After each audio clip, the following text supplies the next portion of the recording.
like when you're in Haiti, you have picture the United States because that's stuff you see on TV, right? So you having those, you build all this like fantasy, you know, in your head, like, the United States is gonna be like. And I remember I was very disappointed the first day I got there. I was like, you were disappointed. I was very disappointed because to me, like, I was like, man, this is the first time I'm gonna have my bedroom. I'm gonna have my car. I'm gonna have video games. I built all this in my head. Where are you getting all this from? I'm just because movies, you watching the movies, you see them you kids. just saying eventually you'll have that? I always tell them, like, you people are so gullible. And if I got an issue, like, people get mad at me when I say the you people word.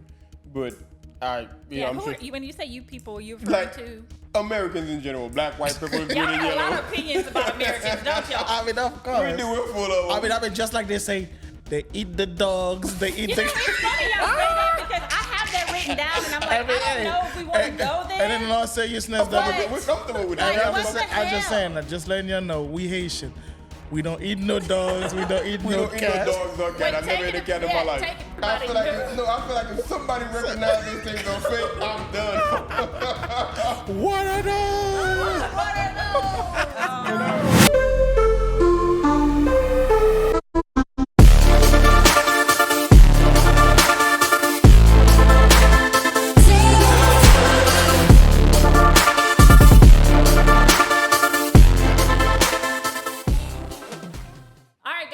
To the Haitian King Podcast. My name is Val, and we are going to be doing things a little bit different today. Typically, you would have Hugh and Hector asking the questions. We've turned it around. So today, with Tiffany's help, I'll be asking some questions. So a few weeks ago, I came for my interview. You guys did amazing. I haven't seen it, but I know it's amazing. And one of the things we talked about was, what about interviewing you two? Like, I'm pretty sure your audience wants to know more about you, and you all agreed, right? So, I think Hector says this, let's get into it. One of y'all says this. So we want to know, so right now, in case the audience doesn't know, we're in a small town, Southwest Louisiana. Hugh, you and I had this conversation in the car. How'd you get here? How'd you land here? What's the story? Because both of you have backgrounds from Haiti. So, who wants to start? I'm going to start. As people know, the Haitian Kings Podcast, hence the name, we're from Haiti. And me personally, I got it within the state when I was 15, just turned 15. At first, I lived in Florida for about 8 months, give or take. And I came out here in Lake Charles, Louisiana, because my mother was working at the casino. And got here. I went to school at LaGrange. I remember I went there, registered, and I was like I started there from the 10th grade. Barely could speak any English whatsoever. And I guess within that time, that's why I met him. I'm gonna give him the chance to tell his story. Just to be clear, so you met him in the 10th grade? No, I was in 10th grade, like literally in high school when I met him. And you met Hector, like he was also in Lake Charles. And you're going to LaGrange. Where were you going? Oh no, I mean, He's older. I was older. I wasn't go to school at the time. People don't know, like LaGrange is a lot different now. I actually went there myself, so that was surprising. I didn't know that. Yeah. So just to kind of dig into like the transition. So you moved here when you were 15. Yes, ma'am. You spoke little to no English, or no English at all whatsoever. And interestingly enough, my first day of school out here, I remember we had this girl at the school. She wanted to be nice and approached me and said good morning. I had no idea what that meant. So how did you make it through school with little to no English? Like, could you understand it? Here and there, but not really. It's because and I used to be, of course, very quiet, and I used to have a lot of people, and I got this person I knew, and I remember her name vividly. I don't even think she believed that I exist. Her name was Jerica Carter, and she's from out here in Lake Charles. I've never ran into her nowhere, but I remember she used to be so nice and took her time and asked me something like 1,000 times till I get it. Helped me find my classes in the whole 9 yards. And I remember that vividly till this day, because that used to be like huge help for somebody that couldn't even speak no English whatsoever. Wow. And I remember I used to just like whenever you first got in school, beginning of the year, they give you like a paper with your schedule 9:45, go to this class. Right. 11:45, lunch, whatever it was. She used to just look at it and be like, "Oh, we're going to this class." And literally, Wait, did y'all have the same classes? we had like 2 or 3 classes together, but for the most part, they weren't the same classes. And I remember she used to just do that and literally grab my hand And just tell you, hey, your hey, next like, period, you're going to this class, here. you're going to this room, and point her finger and then walk away or whatever. And I remember her name vividly till this day. If she's watching this podcast, shout out to Jerica. Shout out to Jerica Carter. She's the GOAT. And I've never seen her nowhere around here. But she used to help me with that. And imagine being in school, you don't speak no English whatsoever, you don't know nobody, you can't even partake in no conversation. Like whenever everybody just gather all together talking about something, you can't even partake in it. So I used to just literally show up to school. In the beginning, had no idea what they were talking about. To where eventually, I had like an idea what they were discussing. So how did you feel as a 15-year-old knowing that you were going to be enrolled in school at a school where it was mostly Americans, that mostly, well, everybody spoke English? Like, how did you feel as a 15-year-old going into public school? Like, of course, it sucked. I mean, it sucked. You got there. You remember, I felt like I was like one of the lamest guys that ever existed. You said you felt like you was the lamest guy? Yeah, like, for what? For going to a school? Because first of all, you're in high school. Like, I'm sure anybody that haven't been to high school, they know how it goes. You got the cheerleaders, the athletes, and everybody got something going on. And in the middle, you have... Yeah, you got the party. No, middle. Talking about the dead end. Middle, I would kill to be in the middle. You was at the bottom of the barrel. Like for the what bottom, reasons, though? It's not that because first of all, communication is a big deal. Yeah, sure. Like the people that can just make you the funny guy, everybody knows him. The guy that is cool, who got all the nice clothes, everybody knows him. The beautiful girl, everybody knows them. And then you got this guy that is mute. You know what's funny about that? It's funny, but it's really not funny. Is before the podcast, we were all talking about linguistics and language. That may be a reason why you are the way that you are, and why you're attracted to certain conversations. It makes sense now. Okay, so 15, you're in the 10th grade, you're attending public school, you meet what was soon to be your best friend. Yeah. And I remember we met and we went downtown. I remember they had this like I forgot what it was. They had like something going on downtown. And then I remember my mother decided to take us. I was with my older brother, and I literally ran into him. And that's the first time I... You ran into Hector at this event? Yeah, that's the first time I ever laid eyeballs on this guy. And how long ago was that now? That's 2010. That's like, what, 14 years ago? Yeah. So for 14 years. All right, so you meet Hugh at this event in Southwest Louisiana, downtown. What did that look like? Yeah, I mean, to me, like, at the time, I was a friend with his brother and his cousin. So it was just... so you knew he was coming. It's not like y'all just... No, I mean, I didn't know him. So, I mean, I was, like, best friend at the time, like, really good friend with his cousin, you know. Okay. So I really didn't know him like that. But I just, you know, they had a little brother, but it was 2 of them, so I never met them. But, like, when I saw him, it was just, you know, at the time I was, 23, and he was 15, so... And how long had you been in Lake Charles at that point? Oh, same, 14 years, like 2010. So I was here in Lake Charles, and I got here in October 2010. Okay, and then before that, because I know Hugh was in Florida. Yeah, so me, when I got here, so after the earthquake, I traveled to the United States. I was in New York. That was my first place when I came in. So you mentioned earthquake. Where is the earthquake? The earthquake is the reason we both got here. Yeah, the earthquake. Yeah, I think January 12, 2010, Haiti got hit with an earthquake, like a 7.2 magnitude that lasted, what?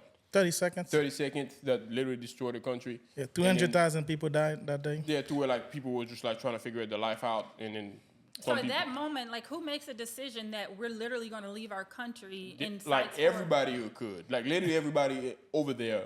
Okay, so how'd you get here? That's me personally. I got there on my parents were fortunate enough to get a visa, and like not a visa, like we had my grandmother that lived in the United States that applied for us to an immigrant status, and then we ended up being there too. Like my brother, my brother, and me and sister. How long does a transition like that take?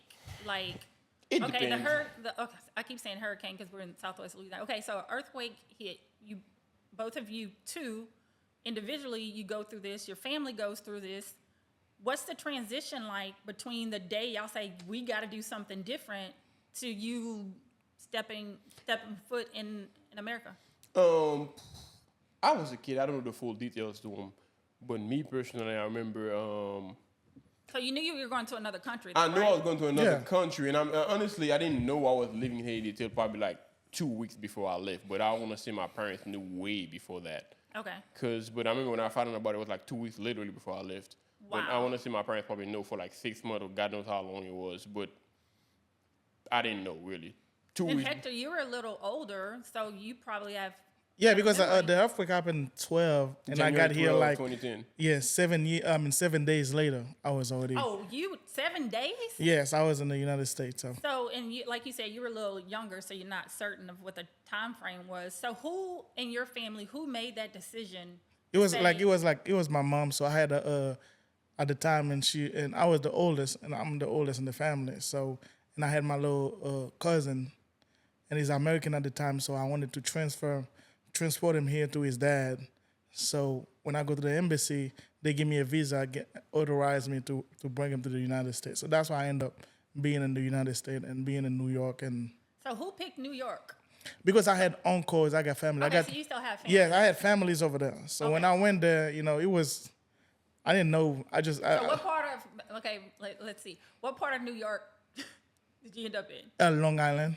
Okay. Long Island is rather nice. Yeah, but I didn't go to America. I thought you ended up in Queens or something. No, I didn't end up being in Queens. Queenie's ugly. Yeah, I didn't end up in Queens or Brooklyn or nothing like that. I ended up in Long Island. So, but I remember going to Manhattan for the first time. I hated it. You hated it? Why? The reason why is because he was shaking so much. I just come from an earthquake. He was. Yeah, because like you got the train going down there. You can feel it, like the whole like. And you said that it lasted 30 30 seconds of the ground. Oh yeah, to me it was. To him, it was like a little deeper than it did to me. That's kind of like something we also discussed previously on this podcast. Because to me, it was like different. The earthquake happened. I was like in no danger. I was like in the middle of the street. Nothing could have fell on me. I was just chilling. But him, he was like inside a building. So you do you still have trauma from that? Yeah, I mean, it took me probably at least 5 years to have PTSD from it.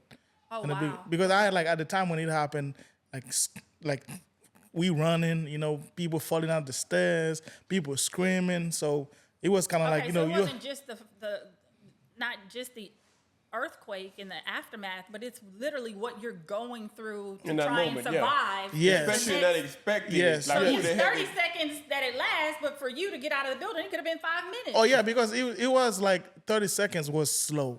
Like 30 seconds was slow. Like 30 seconds of your life. Yeah, because I had to make this this. 30 seconds of your life. Yeah, I had to make decision, like quick decision. Like even though it's like 1 second decision. Okay, if I go to that door, it's shaking. I might the building fall. I'm not gonna have that 1 second might kill me. Let me go through that door because it's just less seconds to get through that door. Oh my God! So I decision think if you've never been through that, that doesn't even. Like, you know how you see stuff on TV, especially if it's a movie, I'm like, oh my God, why is he doing that? Do this. Yeah. But like, you're in the moment. Like, how do you even think that fast to ration what door do you? Yeah, because I look back and I see that there was that door coming out and I'm looking at the front door where everybody's going. I'm like, man, but the decision I made when I went back there and then he started shaking again and I'm in the middle, like, it's not too much space. Mm-hmm. And I can see the building shaking. I see the building falling on the other side of it. But it's just like, I was really lucky because at the time, the building I was, the school, didn't collapse. If it was collapsed where I was, I don't know, because it was like a 50-50 shot I took, So where'd you go? You said the front door and the back door and everybody was running to the front door. Where'd you go? I go in the back, like, it's just like, how would you call this? A little... like a balcony? Not a balcony. It's kind of like a yard. It's small yard. It's not a big yard. So if the school was falling, it depends where it falls. If it falls this way... But it never fell. It never fell. Okay. So that's why I got lucky. So when you ran through the back door, who's running with you? I can't tell you. I don't know. I just make it. All you know is you made it. I made it to the back there. So I remember, like, after the earthquake happened, I'm like, I went to the front and there were so many people. Like, I was like, man, I can't wait to go home to tell mom what just happened. So in my head, I didn't know what just happened. I thought it was something simple. And so on my way down here, we walking, and I had like, at the time I had like 2 female friends that we go to school together. So when I was walking down and I had a group of people come and run and say, hey, the earth just opened and people is falling down in it. And then I'm talking about those guys probably have at least 100 people with them. So I'm like, fuck, my heart dropped. Like, man, the earth open, so how the fuck I'm gonna get home? You're getting an understanding of what Yes, is and happening. then I'm gonna get home. Like, I mean, and then everybody's running towards me. So we started running towards the people, and then I turn. It's just like making a whole loop. Like, come from this street, turn around, go to the next street, come back, right then, and Boys Do Village. you know this story? Yeah, I've heard it a million times. Yeah, but I make fun of him for it every day. Well, this is our first time hearing it, right? Tiffany, have you heard this story? You have? You heard it a million times. Yeah, too. but now it's recorded, so Yeah. you Yes. never have to relive it. Yeah, but I mean, but like at the time, that's the crazy thing. How to me, like I talk about how in the moment of chaos, it was a dim lie. This never happened. The earth never opened. There is no people falling down, no house falling down. And in the moment of chaos, we talk about it. How you create that scenario in your head. And you know what? Let me just go on and tell people the earth just opened. And it's that was a lot of people's story, or that was that one Oh, individual? okay. I'm sure you heard about gossip. Like, I remember there's somebody that says, like, if by 9 o'clock you don't hear a gossip, make one up. I've never heard of that. Oh, there's this dude who used to just say this all the time. And when it comes to gossip, you never know what to believe. You got this earthquake that just happened to where everybody's in panic. Yeah. Nobody really know what's going on. At the time, like, we had cell towers that fell, so it's kind of like, it's not like you could just pick up a phone. That was like back then in 2010, there was no Google. Like, there was Google, but you couldn't just pick it up and just get up to date on everything. Right. So people were making stories up on the fly. Like, That is pretty damn creative. 'Cause Like, yeah. like kind of like you said, in the middle of chaos, yeah. and like, he got a story kind of like somebody said the earth opened. Because I'm sure you've heard after earthquake, there's always a tsunami, right? Right. Okay. We had this guy. Because I like, think about it. After the earthquake, the same day the earthquake happened, nobody trusted their house to go back in there and sleep in there. So a lot of people literally slept in the middle of the street. They set up tents, blankets, and sleep on there. And I was one of those people. Probably like 1 a.m. We had this guy who was just running, screaming. And people were like, hey, man, what's wrong with you? Mm-hmm. And he said the ocean was like literally, from the way he told us the ocean was like literally 3-4 blocks away. Mm-hmm. And he was like, he had water all the way up to his waist. Mm-hmm. I always Before ask he him, got to us. but I asked him, I asked him the question, did you see the guy went? He said, Who cares? Like, somebody tell you something like that and you do know it. So what did you do? Everybody got up and then started running north because like Haiti's made out of mountains. Yeah. And then everybody was just thinking about the tallest mountain they can get to. Like, I remember my dad had like a Mercedes-Benz, some old-ass Mercedes-Benz. That car was fit for 4 people. I kid you 12 not. got in? 50 people fit in that car. Like, we got in there, and of course, we got neighbors and friends. I mean, let me get in there, too. Like, by the time we got, like, halfway up the mountain, we realized that guy was lying. And at 1 o'clock in the morning, where everybody's scared, uncertain, don't even know what's really going on, everybody had always doubtful about everything. That's what that guy came up with. And then, like his story, we've had like thousands of people who just got different stories, some a-hole made up on the fly to scare people. yeah, but I had the same story. Some people was running, saying the same thing. To me, I felt like I went through so much in that time. Like seeing all this buildings, I remember seeing this lady that was open, fell off, and I'm talking about you can see like everything. She was like cut, like it's like when they chop up somebody open. And I remember that's the first time in my life I remember froze. I actually froze, like I was looking at it. Like the reason I know I froze because the people I was with, I can hear them say, they calling my name, and they was far away. Yeah. I was just with them. So in that moment, looking at this lady, there's just like, And how old were you when this happened? like 18 years old. Okay, and you were? Probably like what? 14, close to 15.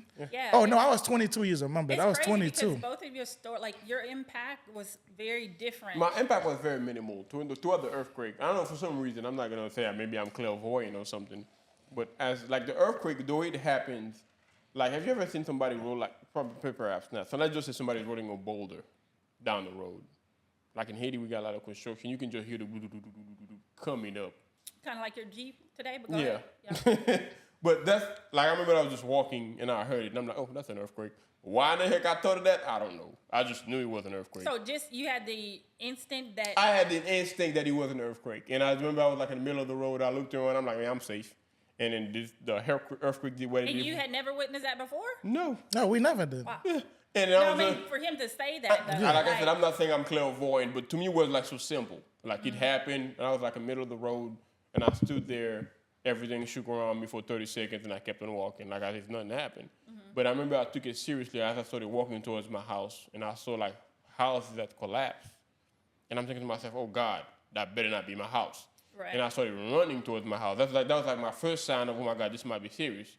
But when I got to my house was intact. My sister was there. You've met my sister. I don't think you have.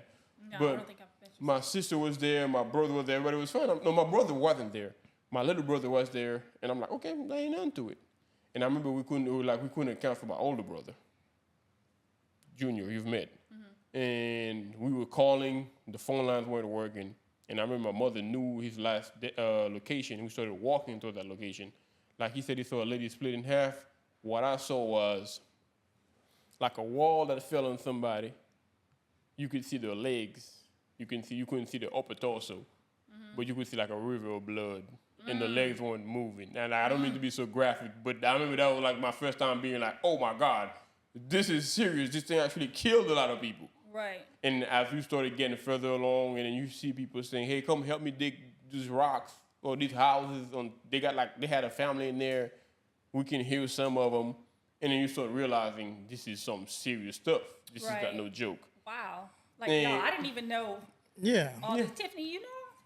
You did? Okay. Yeah, so therefore, that's kind of like how it was. Yeah, to go back to the story of when they said the tsunami was coming, I was like, I went through so much. I was like, man. So then I was just like, because you got a guy that ran up on the street. Yeah, there's many people because a lot of people started so just making. Everybody was just picking Yes, up that news. yeah, people were just making like gossip, like was coming up with something on the fly attached to the earthquake, and you had a lot of people that was like already unsettled that never dealt with the earthquake, and yet here you are. Like I think at that time, if you said you saw a dragon, people would have believed. Like Yeah. at this point, look, I don't know what's true because where I was like it's like a soccer field, so there's like a lot of people there, and then when the news come in and the water's coming, people started running. I was laying down. I said, man, I went through so much over there. If the water's coming, fuck it. That's it. You said that? Yeah, I was not running no more. I was done running. You I was just just exhausted. I was just like it was too much. If this is coming, if this is it, to me at the point like I was like, but that was nothing. You know, that was nothing. I guess because the guy lied to me, I already got the first lie. I just feel like that's At this point, you like, nah. If it is, let it be. But yeah. All right, so both of you end up in the U.S. You end up in New York. You're in Florida at this time, right? Yes, ma'am. And then how long did you stay in New York? So I stayed in New York. I did the first month because there was like, I got two different uncles. So there was like, it was weird because to me, like people that live in Haiti can get familiar with this. Like when you're in Haiti, you have picture the United States because that's stuff you see on TV, right? So you build all this like fantasy, in your head, like, the United States is gonna be like.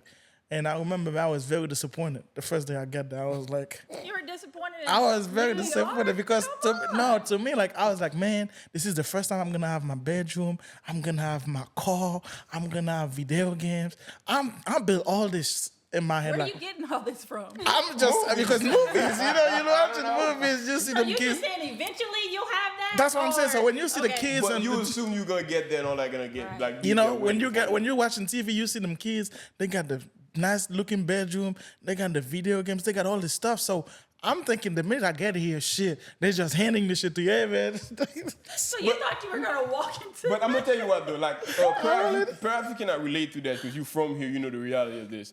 Like sometimes when I watch movies, I'm sure you watch those movies too. Like you ever see those movies when like that girl wake up and brushing her teeth and singing in the shower, and it looks like it's about freaking 12 o'clock outside, and she's just happy and going to work. I'm like, dude, when I wake up before we go to work, it's like 7, 8 in the morning. There's no sun outside. I'm miserable. Right. Like it's kind of like that picture. Living in Haiti, you're watching a movie. You just picture as soon as I just touch down in that land. Oh yeah. Look, I got everything. Tell y'all, I had so my sister actually married a guy from Cameroon. I think it was Cameroon. And he, again, I don't know if this is true or not, but this was his story. He said when he was growing up, there was heaven and there was a U.S. I believe it. Like when he told us that, I'm I like, gotta pee. and the reason why I'm here saying you go. that here is that the way they sell America on TV. Is I it was literally telling that to my girlfriend, and I was just like, you don't get it. Because it's not like America is the country that's like the most advertised country in the world. Yes. Think about it. You watch movies, right? 9 out of 10 movies you ever seen was made in America. Like set up in America. And then you see the action movies, you see the building, you see the people getting up happy. You watch a love movie, like I was telling you, you see that girl waking up. It looks like it's about 10 o'clock outside or 11 o'clock. Happy, brushing her teeth, singing in the shower, get dressed. And I remember that the movie I'm referring to, I'm going to tell you what movie it is, and you probably can relate. Jennifer Garner. She was in that movie. I remember she was 14 and then woke up one day, she was like 30. You've seen that movie. I'm not good with movies, y'all. Oh, you don't watch movies. Okay, it was like kind of that movie. And I was watching it happy, waking up in the morning. I'm like, like you thinking to yourself, oh, wow. They sell that happy and pretty picture. And how are you saying this to yourself? Everybody said that to themselves. Why you think that y'all having border issues? but I just say, but think, hey, man, you know what's funny though? The way he said, I think that's the first time it really hit me different like that. Because when you think about it, when you watch those movies, you like, and because I remember, and I'm not making this shit up.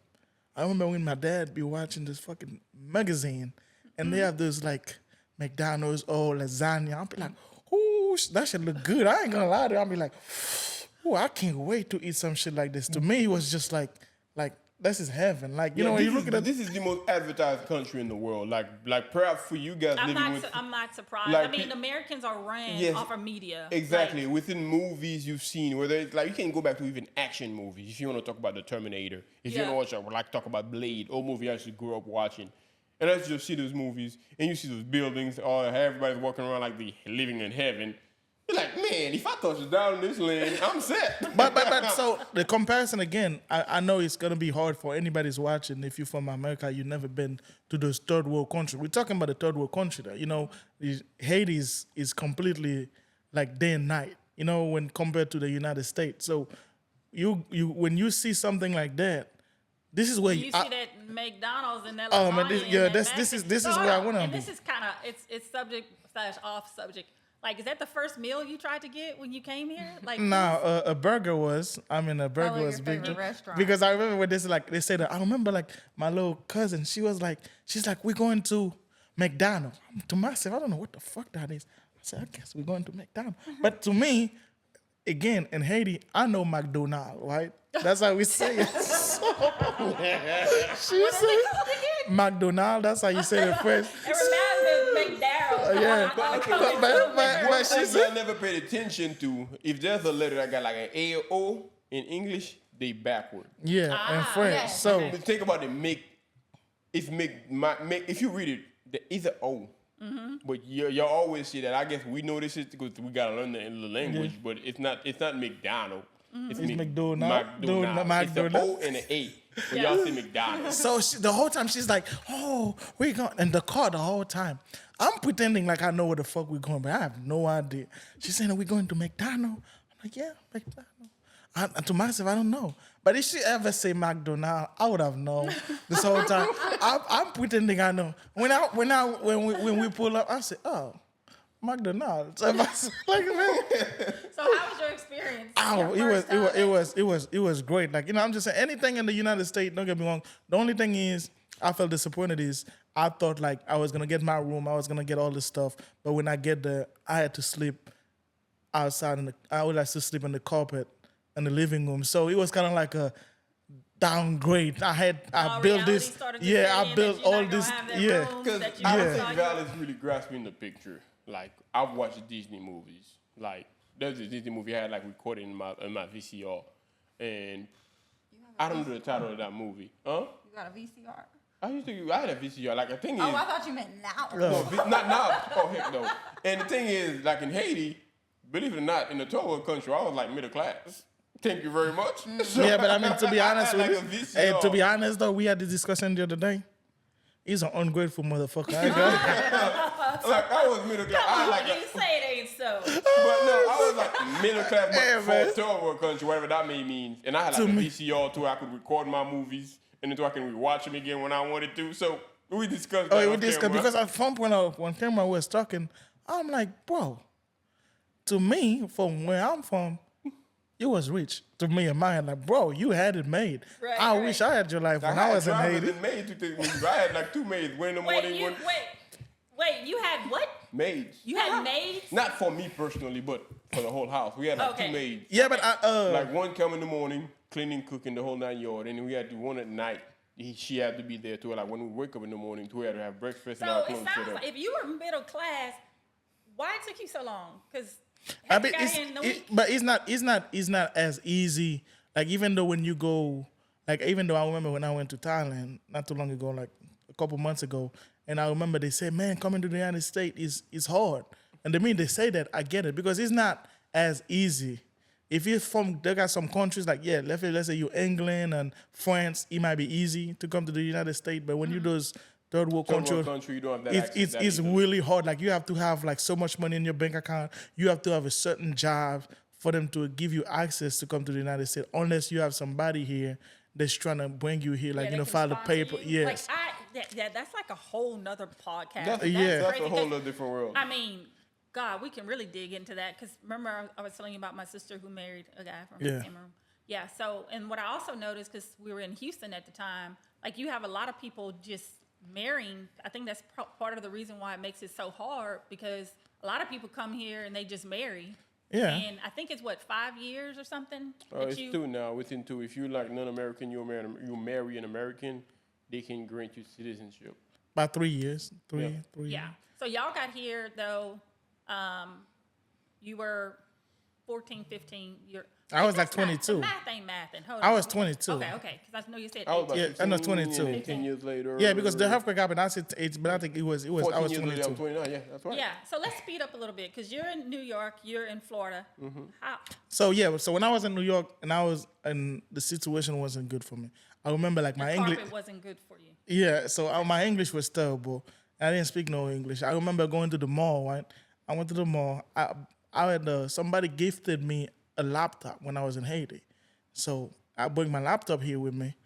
I remember going to the mall, and I thought I was fresh. You know, I remember we went to those little Like Ross type of store. Nah, it wasn't Ross. It was Thrift stores? It's thrift stores, and I got some clothes. Man, I'm telling you, you ain't got shit on me. I thought I was. Then this is New York though. When I went to the mall, I realized, damn, I was naked. I mean, everybody was fly as fuck. So I remember going to that store. It was a Timberland because I never forget. That's what really got me to speak English. And at the time, I'm thinking like right now knowing the American culture now, she probably look at me as a creep. I was looking at this beautiful woman in there, and I remember there was a bench in the mall in front of the Timberland store, and I'm sitting there looking at this woman. In my head, what am I gonna say? Right? I'm putting it together. I'm much cuss. I wanna ask the price. I wanna have a conversation. That's what I can come up with. My head is much cuss. Damn. I went in there, say much cuss. And she started speaking. I don't know. I go back, sit outside again. And I'm looking at her, right? So in my head, I'm thinking like, damn, knowing now, she So probably... whatever she said, you had to go back on the pictures. Hey, man. I gotta be, I do it. But anyway, let me finish my story. So this whole time, I'm thinking like, damn, she's looking at me. And she's looking at me in the store. But now, I can guarantee you, she was saying, look at this motherfucking creep looking at me. What the fuck is no? But in my head, I'm trying to, like, running, what can I say? I was so mad because I'm a very competitive guy. I went home since then, start Googling stuff. I had a book where I write all my French stuff and then English straight. Didn't And I you have started a studying. dictionary? That was in Haiti. And you would write. I mean, you would watch movies or TV. Yeah, right? so I just were literally teaching yourself. Yeah, so- because of yes, this because woman you saw I in the didn't like that. Timberland store. I didn't like that feeling because I felt like it was. Okay. I felt stupid. I hate feeling stupid. That's one thing I hate. Like if we're talking about a subject and I don't know it and I felt some type of way about it, trust me, I'm gonna go home and just study everything. Next time Right, that good subject for you. come up, I'm just gonna be like the most like knowledgeable guy about it. Right. So I went home, started studying English, like, French, English. I was studying all day. And then lucky me, because I had my dad, my auntie, so I never know her, and my grandma, I never met them. So they know I was in the United States. They was in Florida. So she said, oh, come see us, we buy you one-way ticket. When you're ready to come back, just let us know. So I went down there. I had a low room, finally. Finally got your own room? It was not a room, but it was like a place they created for me. Kind of looked like... A space. Yes, space. So he had the TV and the subtitle. So the whole time I was watching, for 1 month, I watched TV with subtitle and write every word I didn't know, and I write it in the book and then study it. So when I get back to New York, people was... You going to the Timberland store. Oh, no. But when I came back, people was shocked because that was maybe close to 3 months. And Wow. I speak So literally, English. And I speak English. You took those 3 months and That's- you just dove deep into subtitles and movies. Yes, and pretty much learning English. Yes. Wow. And then... And I think this is why, as Americans, they look at us like y'all Yes. don't even know the blessings that you have. Because Absolutely. one, we speak English, right? And look what you had to go through to just gain some confidence in Yeah. speaking to someone at the freaking Timberland Yeah. store. I don't even know if I'm saying that right. Yeah. I got a story about Timberland. So like knockoffs and stuff like that. Yeah. So I'm not a Timberland fan. I'm just Me not, either. okay? Especially because of the cost. I bought my daughter some Timberlands in like 5th grade. They were fake though. And I'm like, she in 5th grade. She not gonna know, right? So she asked me one day, she was like, Mom, what kind of boots are this? I'm like, oh, that's Timberland. Like, she ain't gonna know, right? Right. She goes to school and they're like, Sky, what is that? She's like, oh, these Timberlands. They're like, no, we don't know where you got them Timbs from, but that ain't Timberlands. She came back crying. She's like, Mama, how'd you send me to school with these fake Timberlands? I'm like, damn, you in 5th grade. Like, why are y'all talking about shoes? Oh, yeah. I should have known Talking better. about fake shoes, let me share my story gosh. online. Unless you know me very well, you know these stories. These are Yeezys. I got like 20 pairs of them. So you got it from, wait, online? No, these are real. Let's get that. They're not, okay. But I own like 20 Shit, pairs. I'm not a Yeezy fan, so I don't know what. Okay, I gotta, But that was the first I'm a time. Yeezy fan. Like, but I'm gonna tell you where like that story began. I got like 20 pairs of them. I got Yeezys that I probably spent damn near 1,000 for some. But I got like a Keep bunch. in mind, y'all, he had maids. Go ahead. But I got a whole bunch of them. And then interestingly enough, and I remember like when Yeezys first came out, and everybody was talking about Yeezys. I couldn't afford them, of course. And I remember I went to this website, one AliExpress or something. I bought some fake Yeezys for $29.99. I'll never forget that. And don't remember, those three Yeezys was $700. That was the first Yeezys that first time they came out. They're Okay. $700. And I bought them for Okay, and you bought them for $29.99. And I $29. remember like I went out, about that point, I was probably like 21, give or take. And I went out to the club. And I remember like I was so ashamed of myself. I went to the club, I just stood against the wall. Because you felt like I everybody feel knew. like if somebody recognized these things on fake, I'm done. What are those?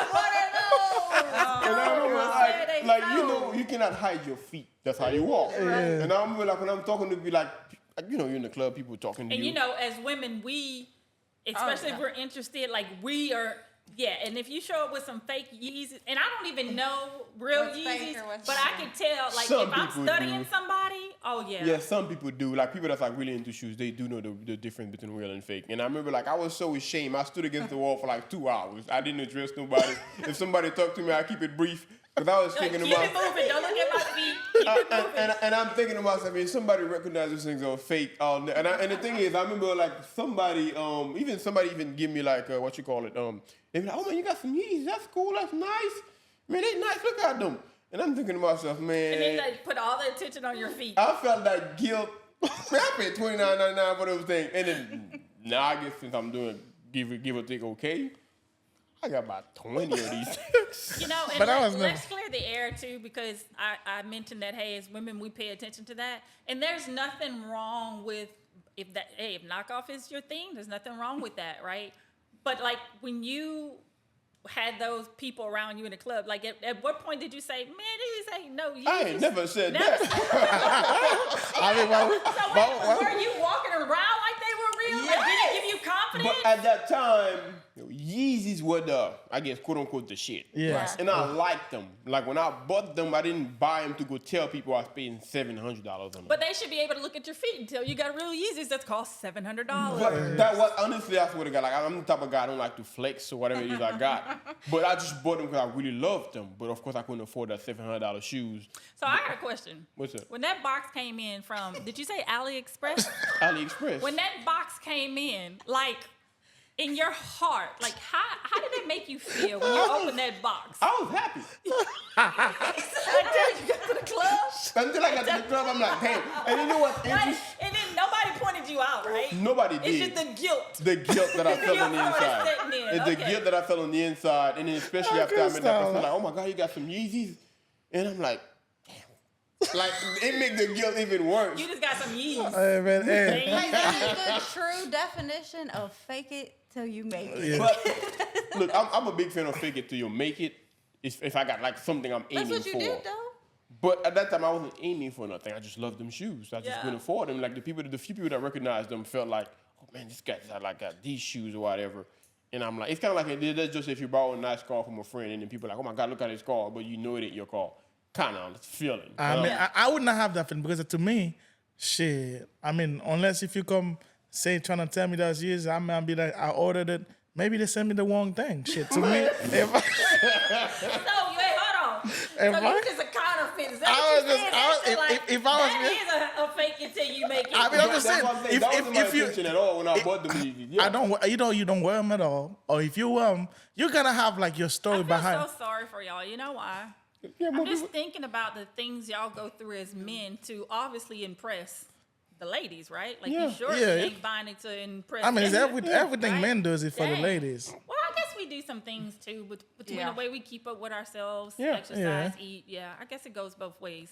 But I'm sorry about your Yeezy experience.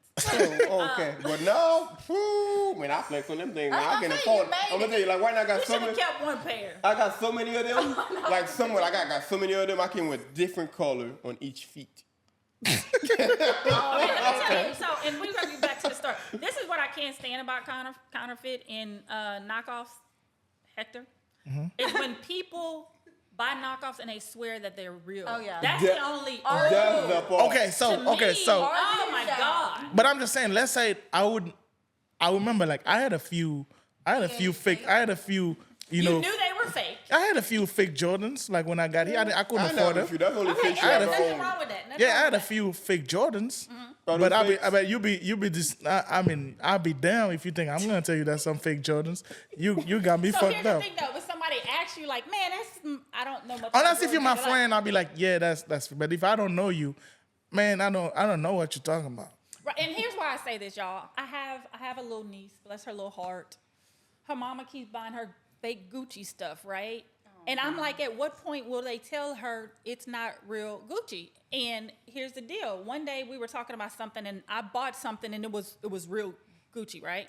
And she was like, I'm getting tired of Gucci. And we all just looked at her like, but you never had no Gucci. Like, who gonna tell her, right? And the reason, look, I'm the auntie, right? I don't want my niece going somewhere and getting embarrassed, thinking that she had.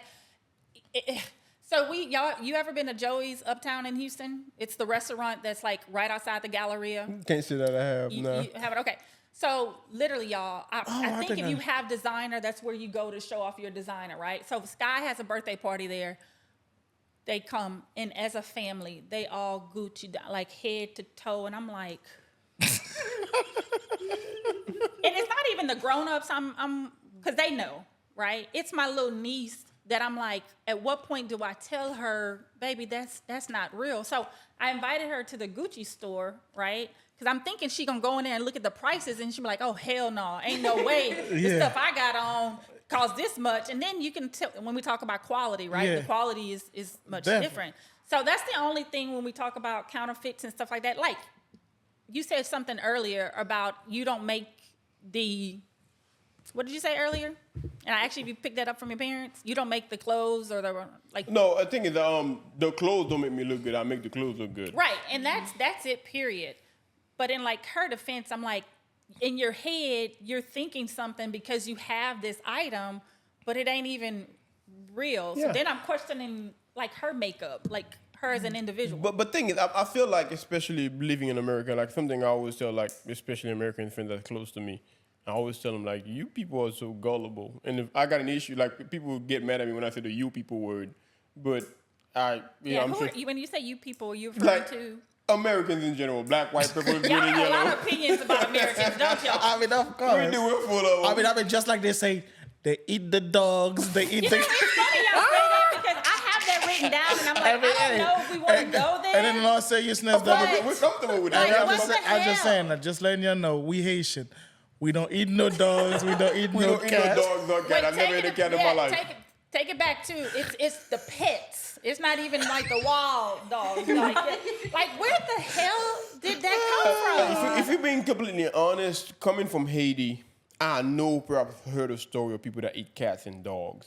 Well, No, I don't I've know. heard- I don't I've heard stories the dogs. about that too. No, I don't. I never heard But of it's the not talking about Haitians, dogs. though. I've never heard of dogs. Cats. I've heard Cats. of cats. Not Yeah. like saying that. Yeah, Like I've no, heard you of never people that dog. eat cats. Let's Like, it's a thing. let's rewind. Like let's it's a thing. rewind. You're right. It's no dogs, the cat. Like Please, thank you, I've bro. heard of those stories. Like some people eat cats. It's kind of like whenever you hear some people say they like frogs, and how do you like? Oh, you like frogs? Yeah, I don't Hey, eat frogs. That's I a don't eat frogs. Louisiana staple. So just But saying. it's But kind of yeah. it's kind of like one of those weird things people say they eat, and you're like, oh, what kind of thing in Haiti? But Okay. I am aware of people from Haiti that eat cats.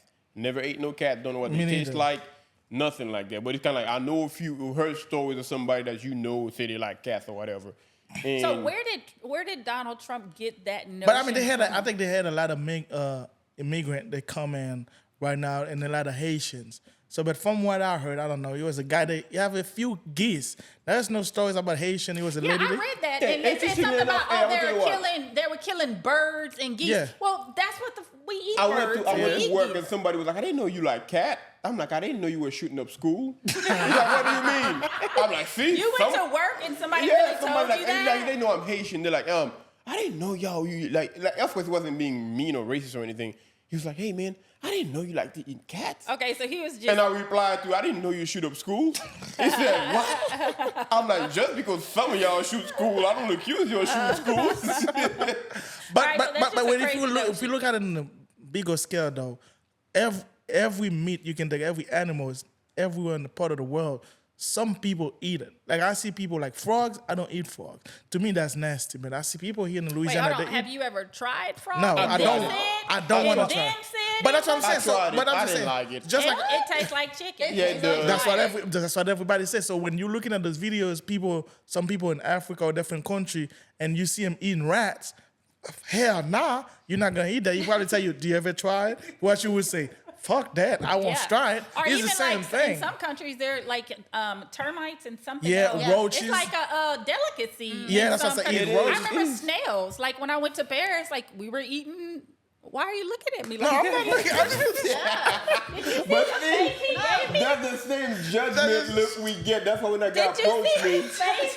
Whenever you edit this, make sure you zoom in on his face. But hey, see, that's the You've same. never tried snails before, is what I'm. What No. no. Not looking forward to it. it's called go. Escargot. It's Yes. called go. I never Yes. tried that.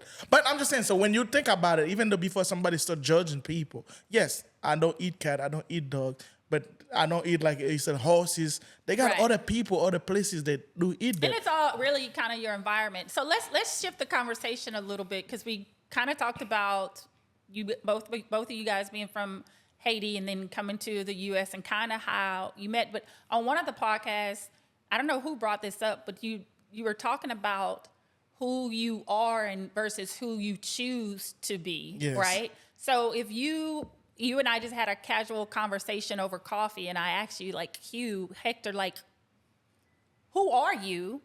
But then the other question would be, now, who would you like to be? Like, and I'll tell you a quick story too. Like growing up, y'all, I was extremely like the evil child, right? Like if you would do something to me, I would do something like really, really bad to you, right? Like growing up, it was like I had this notion of don't get mad, get even, right? And as I got older, especially whenever I became a mom, I was like, oh my God, like I don't want to be this way. I would literally pray at night and ask God to give me a clean heart because I was that vindictive, like, right? So I didn't want to be that person. So my question to you two is, who are you and who do you aspire to be? I can start with that. That's an easy question for me.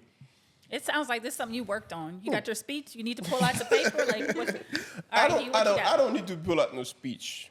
Who am I and who I want to wish to be? The only difference between the both is the person I wish to be got more money than who I am. It's just that simple. I'm extremely confident and extremely comfortable within my skin. And I got this thing that I say, it's crazy. I don't even know if I should say that on camera. Like this little thing when I'm going through stuff in life, I tell to myself that help me pull it back together. It goes like, I am perfection on 2 feet, a God among sinners. So that's an affirmation you say to yourself? I guess you may call it that. So therefore, that belief helped me pull it together to where it's kind of like I don't just sit there and fold under life in a sense. Sure. So like I said, who I am and who I wish to be, the only difference between the both is who I wish to be got more money than who I am. It's just It has to be more than that to you. It is just that simple. More so money. let me ask you this, because that is an affirmation, and whether we like it or not, everyone is affirming themselves every single day. Yeah. From the time you wake up and you say, oh my God, I need to lose weight, or oh my God, my nose is too big. Those are all affirmations. So what you're saying doesn't sound crazy to me. It is you are affirming yourself, right? So where'd you get that from? Did you come up with that on your own? I came up with that. Like he can even double checked on that, and that's not a statement that I'm willing to recant anytime soon. Is I know who I am. I know how hard I work towards everything, and I remember like that type. The way that I am pushes everybody away. Like when I got a goal set up in front of me, nothing else matters beside that goal. I sleep, I dream about it, and I wake up with 160% effort towards it, and I go to bed complaining that I didn't put 200 towards it. Faith without work is dead. Yeah, but that's how I am, and the fact that I know how I can pull it together, like the fact that I know I'm not really that emotional. When things go south, I get it together so quick. So I got like that extreme confidence and belief within myself. So that whole saying of I am perfection on 2 feet, a God among sinners, helped me pull it together in a split second when I don't have it together.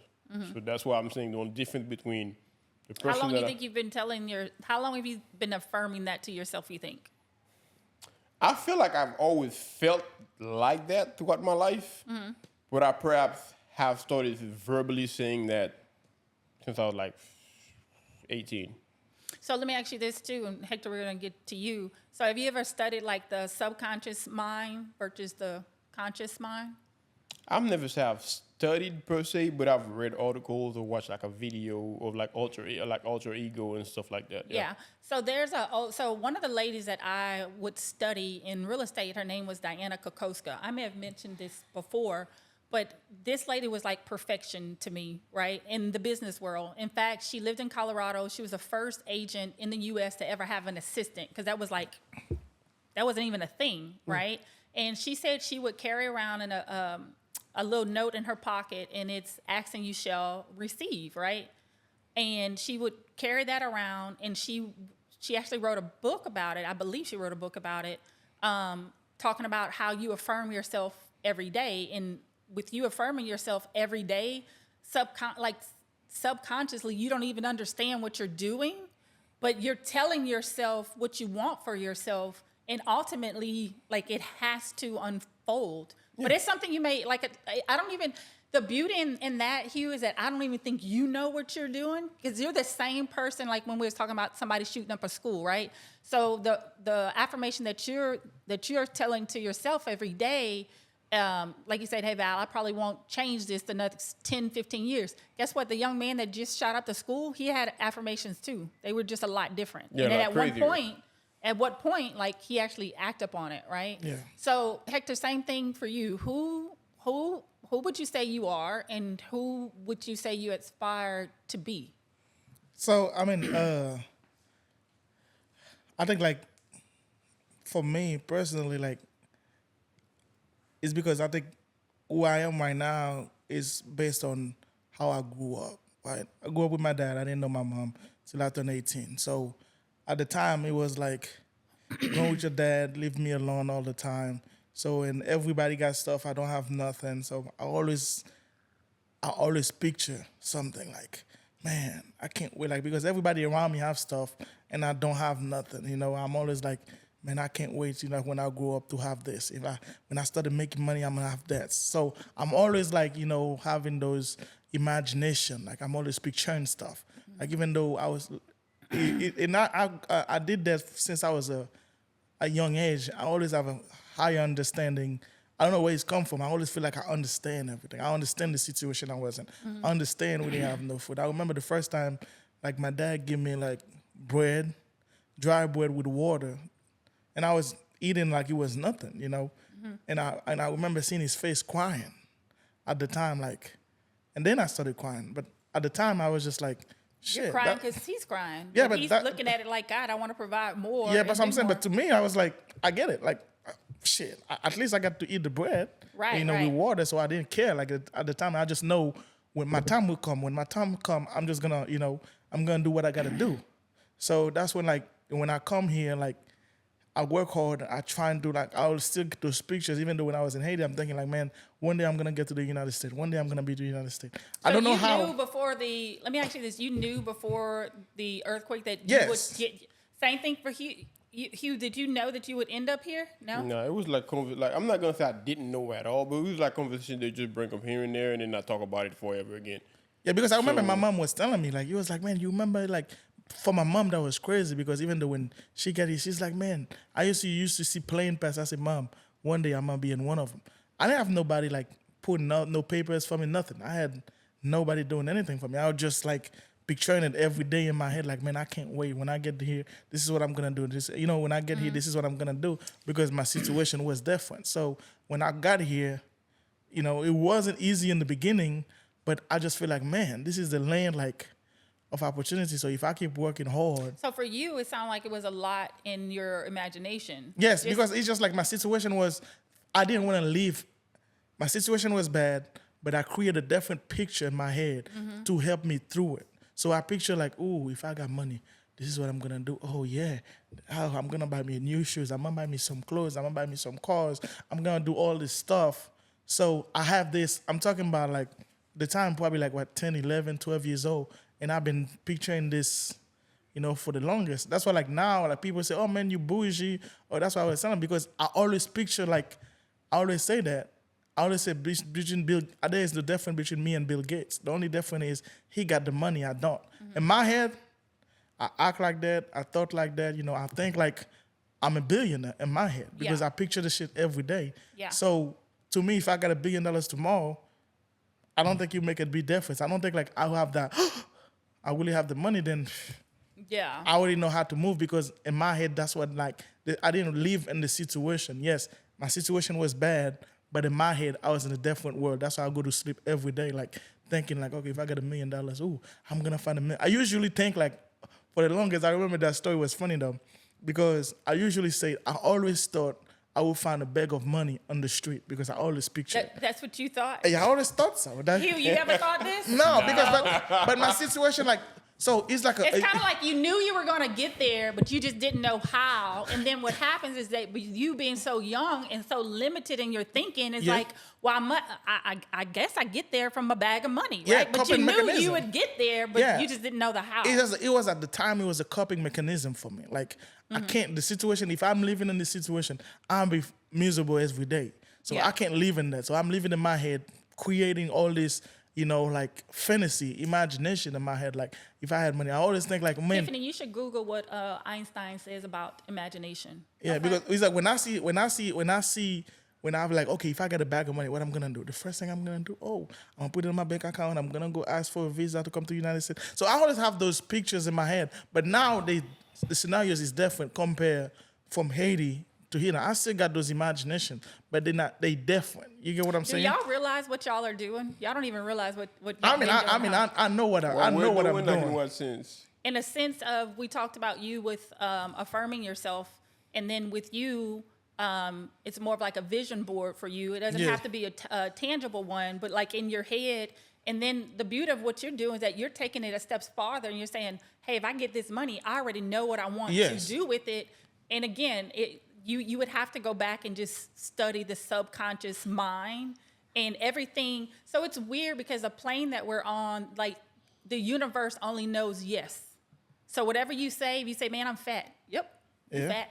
But You say, well, I'm this. I am. What's your affirmation you say to yourself every day? perfection on 2 feet of God. Yes, you are. You are exactly that. You know what? But I mean, that's what when we had in the podcast, it couldn't because I mean we have that because for me you are affirming like what I said was right because I'm thinking you can choose to be whoever you want to be in your head, but at a certain time you're just gonna it's not reality. You're just gonna because look, even though when people see him, right? But think about it. Okay, let me finish. Everybody that see him, they see him as this arrogant guy. No. But funny thing is he's Most not. people do. But he's not Most though. people do. But he's not though. But think about Like it. 90% But that knows he's me saying don't look at me like that. But listen to what he's saying though. You know what I'm saying?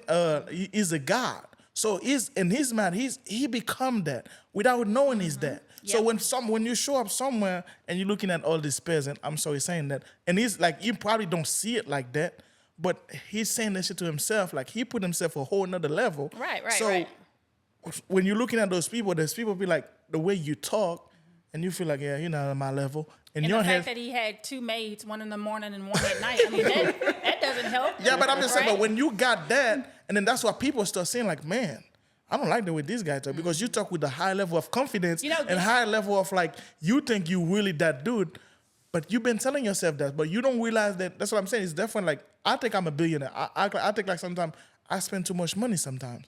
Like I like high quality stuff. I buy expensive stuff. Yes, I really is what I'm thinking. Is the situation I'm living right now is the same? No, it's not. But the fact that I'm thinking about it every day is because costly at some point for me because I don't know how to do anything different. You get what I'm saying? So it's the same thing like when you're talking and then you acting. But I'm gonna tell you what's really weird about it though. Like I've always tried like my utmost best to show people respect. That's my big thing. And I try my best to be as reasonable as possible towards anybody. Like I've had 20 minutes conversation with crackheads in front of gas stations before, plenty of time, just to show you I treat everybody the same in a sense. But I've been to places. I remember one time I went to this bar, stopped, went in there, had a drink, and then pay tip and walk out. Now I knew the owner of the bar. When I got back, he said people said you just walked in there, didn't talk to nobody, as if you're better than them.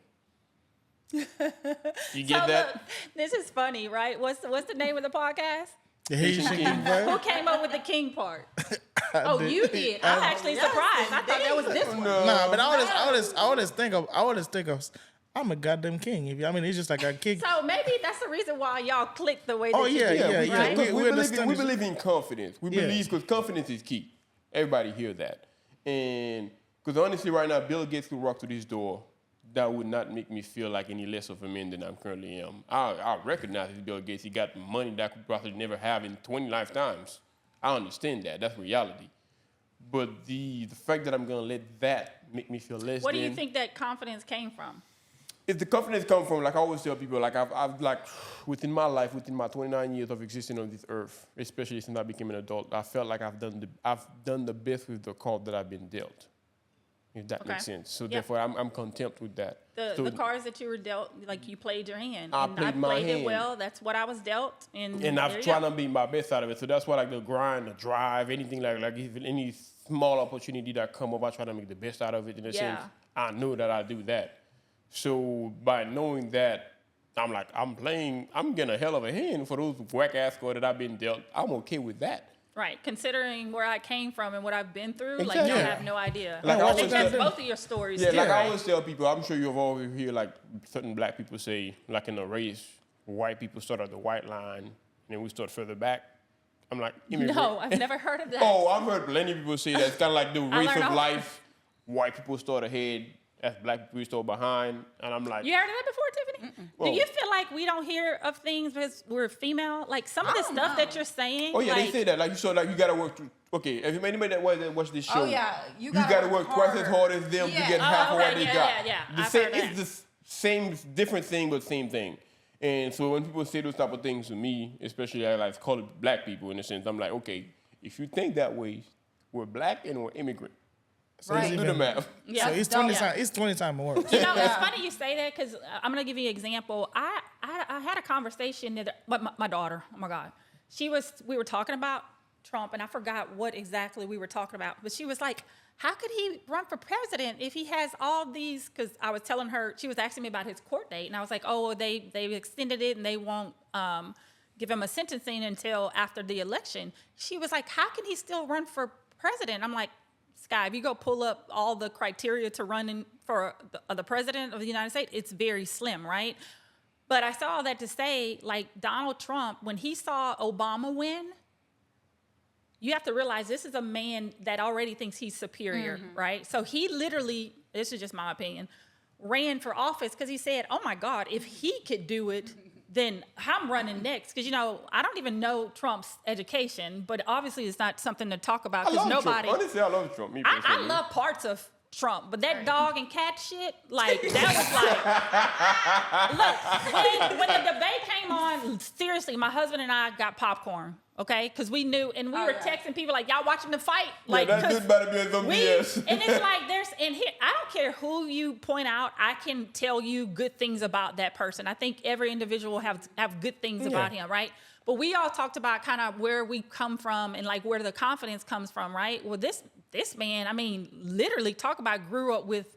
Yes. Yeah. Man had everything. Yeah. But I mean, he had everything. So to him, he was like, oh no, I'm running for president. Have y'all ever looked at the list of what the criteria is to run for president? Never did. Y'all never did? No. Are y'all not curious? No, I mean, really. because you can, as an immigrant, you can become president. So That's the only thing we know. So if you y'all want that like, born yeah, in check, nah, we we ain't gonna make it. If you weren't born in the land, that's the first thing. But to me, like, cannot become like president. I'm grateful. So being in this country, Biden, Trump, Kamala. Kamala, whoever it is, care. I'm happy. I'm great. I'm happy. I'm satisfied. Taxes go up. Okay. It went down. Okay.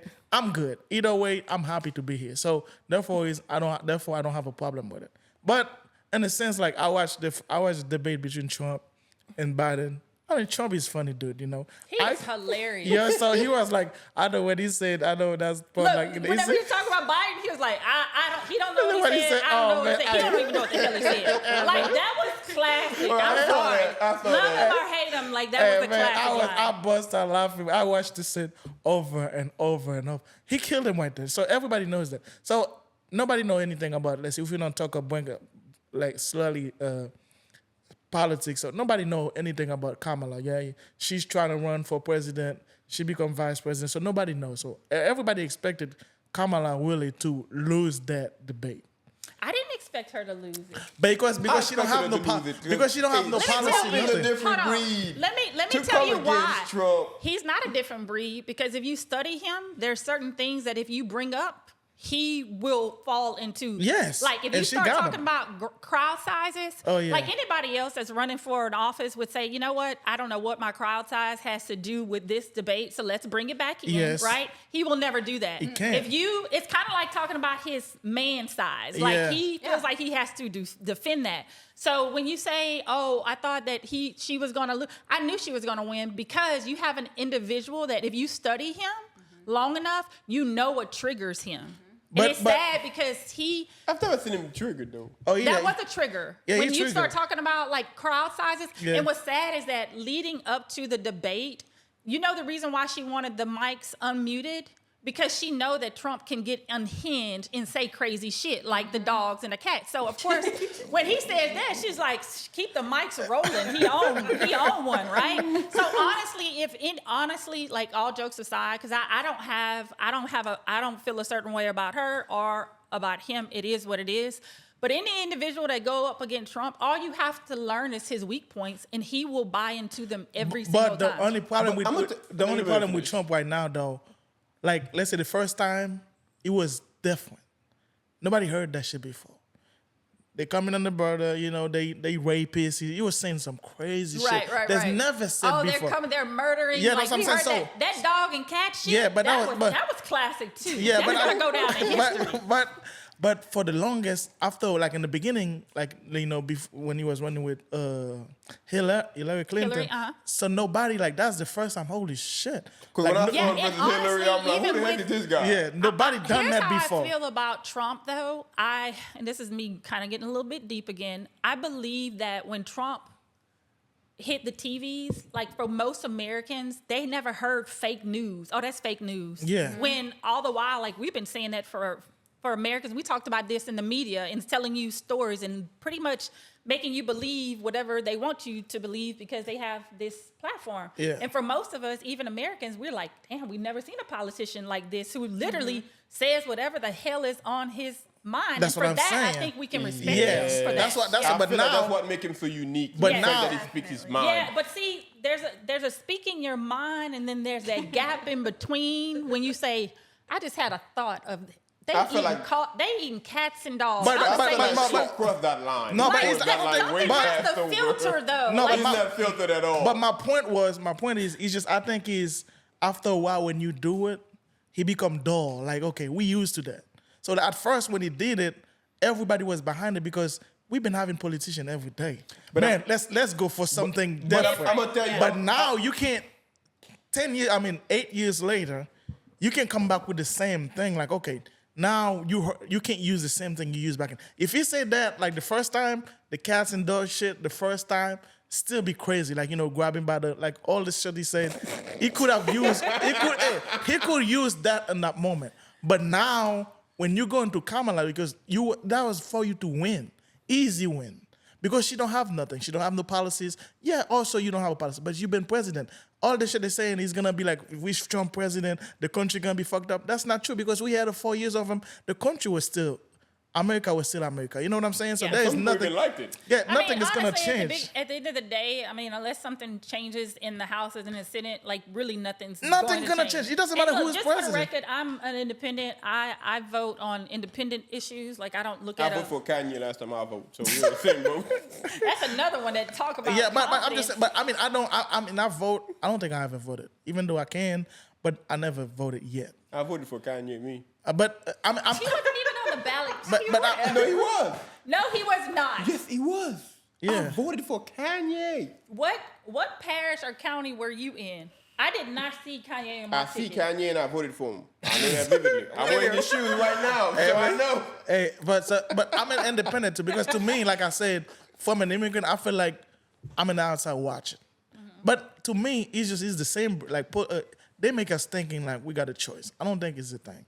Democrat, Republican is the same bird with two wings. It's the same bird. So either Trump president, the country's gonna be the same. They're always gonna fight. Kamala become president, the Republican always gonna fight. It's gonna be the same. To me, either way, I'm happy with it. I'm happy with the fact that you said you'll be voting. Yeah, I mean, But what difference does it make? I mean, it doesn't make any difference. So I'm going to kind of go back into American history, right? Especially for African Americans, for women, like people fought for your right to vote. Now, whether you feel that way, like that's individually, like that's your opinion, right? However, the history behind wanting to vote, like people died so that you could vote. But I will say this, when it comes to a vote, my opinion is that at the end of the day, like if you know how our system works in America, you know that they have individuals, we all take a vote, right? Individually. Yeah. And then at the end of the day, God, what is it called? I can't think of the word, but there's The electors? the Elective elective, to yeah, vote? the elective college who Yeah. actually makes the decision, and they are supposed to go off of the people, which the people would be the popular vote, right? Yes. Well, if you look back the last, 10, 16 years, the popular vote has always gone to Democrats. Well, when Donald ran against Hillary, guess what? Donald won, but Hillary still won the popular Yes. vote, right? What sense does that So- even make? What you mean? What you mean? What does it make? So let's just say the popular vote for this guy, while we got somebody in charge that can go the opposite. But like, I Exactly. don't So quite get that this part. is just my opinion. I think that there's really no way for them to really tally up that many votes and get it right. And I also believe that they're looking at the masses like they don't really know what they want, right? So let's just get elective college in each state, and then we're going to make the final decision because we know better. But right? that's why I'm like, it's so, like maybe it might be ignorant. None of us say go out there, like you were saying, exercise your vote. A lot of people sacrifice to get you these votes. But I feel like it's a waste of time, especially if you have like somebody who's the final say so, might go the complete opposite from what I wanted. Right. And I understand that. And honestly, I think most people feel that way. I feel that way. Most people feel that way. However, I'm still going to go out and vote. And Tiffany, you may or may not agree with this, but as an American, I feel like it's part of my duty to say, hey, somebody died that I could make this decision today. Now, whether it goes right or left, I made a decision. I mean, I understand that, but I understand. But to me, like, there's a lot of things when I look at the politics. I'm really stay tuned. I'm really into politics. But I feel like there's a lot of things about politics I feel like should be really illegal. And that's why I'm trying to stay away from it in a lot of ways. Like when you can manipulate the media, you can already know what the people, you can go on the, statistics of what the people want, and you can go over there and just bullshit to them, tell them what they want to eat, because you already know. It's a fixed system. Just like sure. you're looking at, you have somebody writing your own speech for you, so for you to say the right thing at the right moment. So there is none of it is staged. And then when you're looking at, they make it see on TV, Democrat is fighting with Republican, but I bet you when you go over there, they're eating at the same table. Mm-hmm. They're the same way, someone laughing. I mean, I really think that the people who really control the world, I believe that's who's, in the end of the day, that's who's really making the call. And think about it. If you really want to control, and you know this if you study PR, that if you want to get in front of a story or be the story, you control both sides. You control the right and the left, right? Yeah, because you're at the end of the day, you're usually going to fall one way or the other, right? Or in the middle. So they have to make it appear as though they're not getting along, right? So that us, the masses, look at it and say, "Well, I'm with Hector, or I'm with Hugh." But you don't have, but you make you believe that you have a choice, but truly, like, you know really what? don't. Like something I was telling somebody, and it falls under the category of, I guess I gotta say it, so a lot of people get mad at me for saying it, the quote unquote you people or whatever, is I found a lot of Americans to be gullible. What I mean by Yeah, when I mean by you agree with that too? Absolutely. Yeah. like when I mean by gullible, it's kind of like somebody would say something and then they jump. It's kind of like I always tell people. So like if somebody ran with like their water to their waist and said they're Yes, they say something. No, but that's different. That was different. I see what she did there. I see what she did there. I see that no blow, but I get it. But when I mean by gullible, okay, now that was like different. I was a kid. I done went through a traumatized thing. That was different. But like sometimes, like especially in my adult life, when somebody say something or offer something, I always tend to step back and be like, hey, what do they have to gain in it? Why are they doing this? So you saying like a person can't just be nice? Nice to an extent. Let's just say right now, you run into a stranger at Walmart, right? Mm-hmm. And they approach you and say they're going to give you a bag with $20,000 in it. Aren't you going to stop and pause and wonder? Okay, that wasn't realistic, though. No. But it's not, that's the thing. That is the extreme version of it. But he go to the light version. Okay, that's what I'm saying. That's the extreme version of it. But that's the light version. Okay, for example. Well, I mean, unless you Hector, and you've been saying that you get this bag of money. Look, check this out. And I remember I knew somebody who had a phone. They were paying damn near $200 for that phone, that single phone, because they were paying monthly payment, and you know how the whole AT&T Verizon thing works, right? And as soon as they almost done paying that phone, they're like, "Oh, you due for an upgrade?" And they're like, "Oh yeah, it's time. I need to get a new phone." Yes. They said, all I gotta do is just bring my old phone and get a new one. And I'm like, have you ever stopped and wondered why? The moment you're almost done paying it, why that's exactly that exact time you due for an upgrade? Whether it's Samsung or Apple, they drop a phone every 6 months. Why did they? So what I hear you saying is phones is not your thing, but if Yeezy drops some shoes. No, that's different. But I'm gonna tell you what. Okay, I'm gonna tell you what. As a matter of fact, I was having a conversation with my little brother. Val is killing you. No, she can. I appreciate that. I'm gonna tell you what. I was having a conversation with my brother and little brother, and I was telling him, look, listen, if I get something, whether it's worth $1 million of 10 cents, it's because I want it. Ain't nobody gonna make me want something I don't want. So every time Yeezy come out, you want them. That's why you buy them. Okay, it's not the hype. It's not the hype. So they could be real. They could be knockoffs. Okay, I'm gonna tell you what. I own 2 pair of Jordans and I hate wearing them. And you know the hype beyond Jordans. You hate wearing them because they're uncomfortable? No, I don't like them. You just don't like them? Okay. I just don't like. So therefore, it's kind of like you cannot play me. And I got like a big fan of this show. What is it? What is it? The person who knows who he or she may be, telling me how, in a sense, they can get in people's head. Like, the person is into sales. And then they were, I gotta keep using they, so I don't give too much away. They were telling me how, when they were into sales, somebody walk into their store or whatever, how they get into their head to get them to spend more money. Like, especially when they are dealing with men, they'd be like, okay, if you can afford it, that's fine. And then the ego would kick in. Especially like, with men. I can afford it. Like What does she mean? Yeah, Yeah, 'cause even Oprah says this. Oprah went to some, I think she was in Italy or France, and she went to some Louis Vuitton store, and her niece walks in, and she's like, get anything that you want, right? Her niece said, well, I want that. And the guy was like, well, they ain't for sale. And she could afford it. And because they said she couldn't have it, like instead of her saying, you know what, we'll just go somewhere else, right? She was like, no, I want it. And all the while, that person's going to get commission off of it, right? So it ain't even the person. It's the fact that somebody told her no, right? Exactly. So, and those little tricks that, the person was telling me. And then that's kind of like, if I'm buying something, if it costs $1, because I really want it.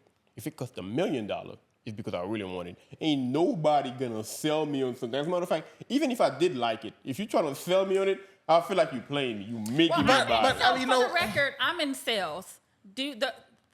And we were together for what, weeks, right? Yeah, probably more than weeks, probably like a month and a half. Did you ever feel like I was selling you something? Be honest. I feel like that's off camera. We can talk about that like one house. Do what? The one house. What house? The first one? No, it wasn't the first one.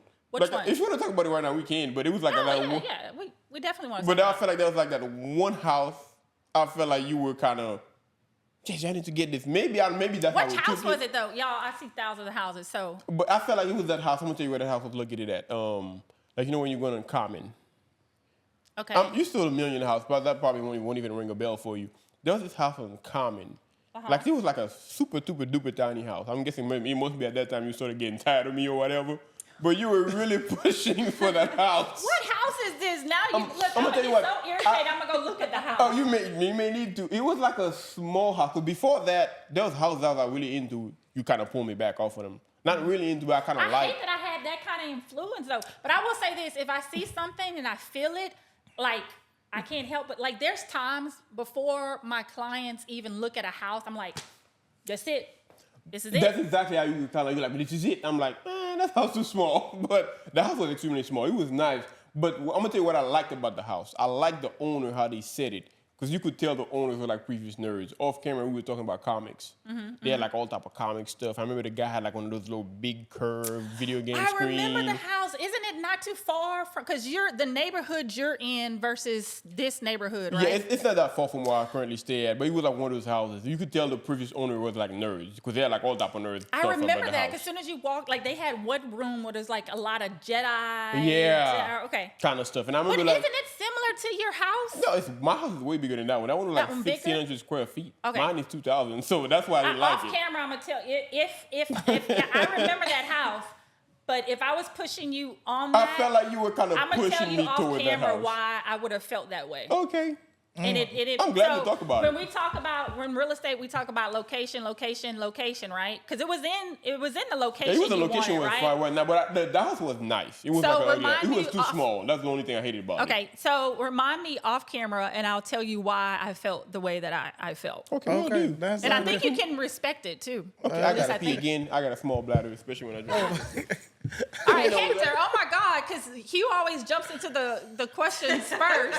So, Tiffany, where were we? He edited all that stuff out. Yeah, no, but that's good though. I can't hold it. Yeah, this dude can't hold nothing. But no, we're talking about confidence, right? Yes. Where did it come from? Yeah, I always like feel like my confidence to the level like I felt like I didn't have it when I got here because I was nobody. You know, like I just know.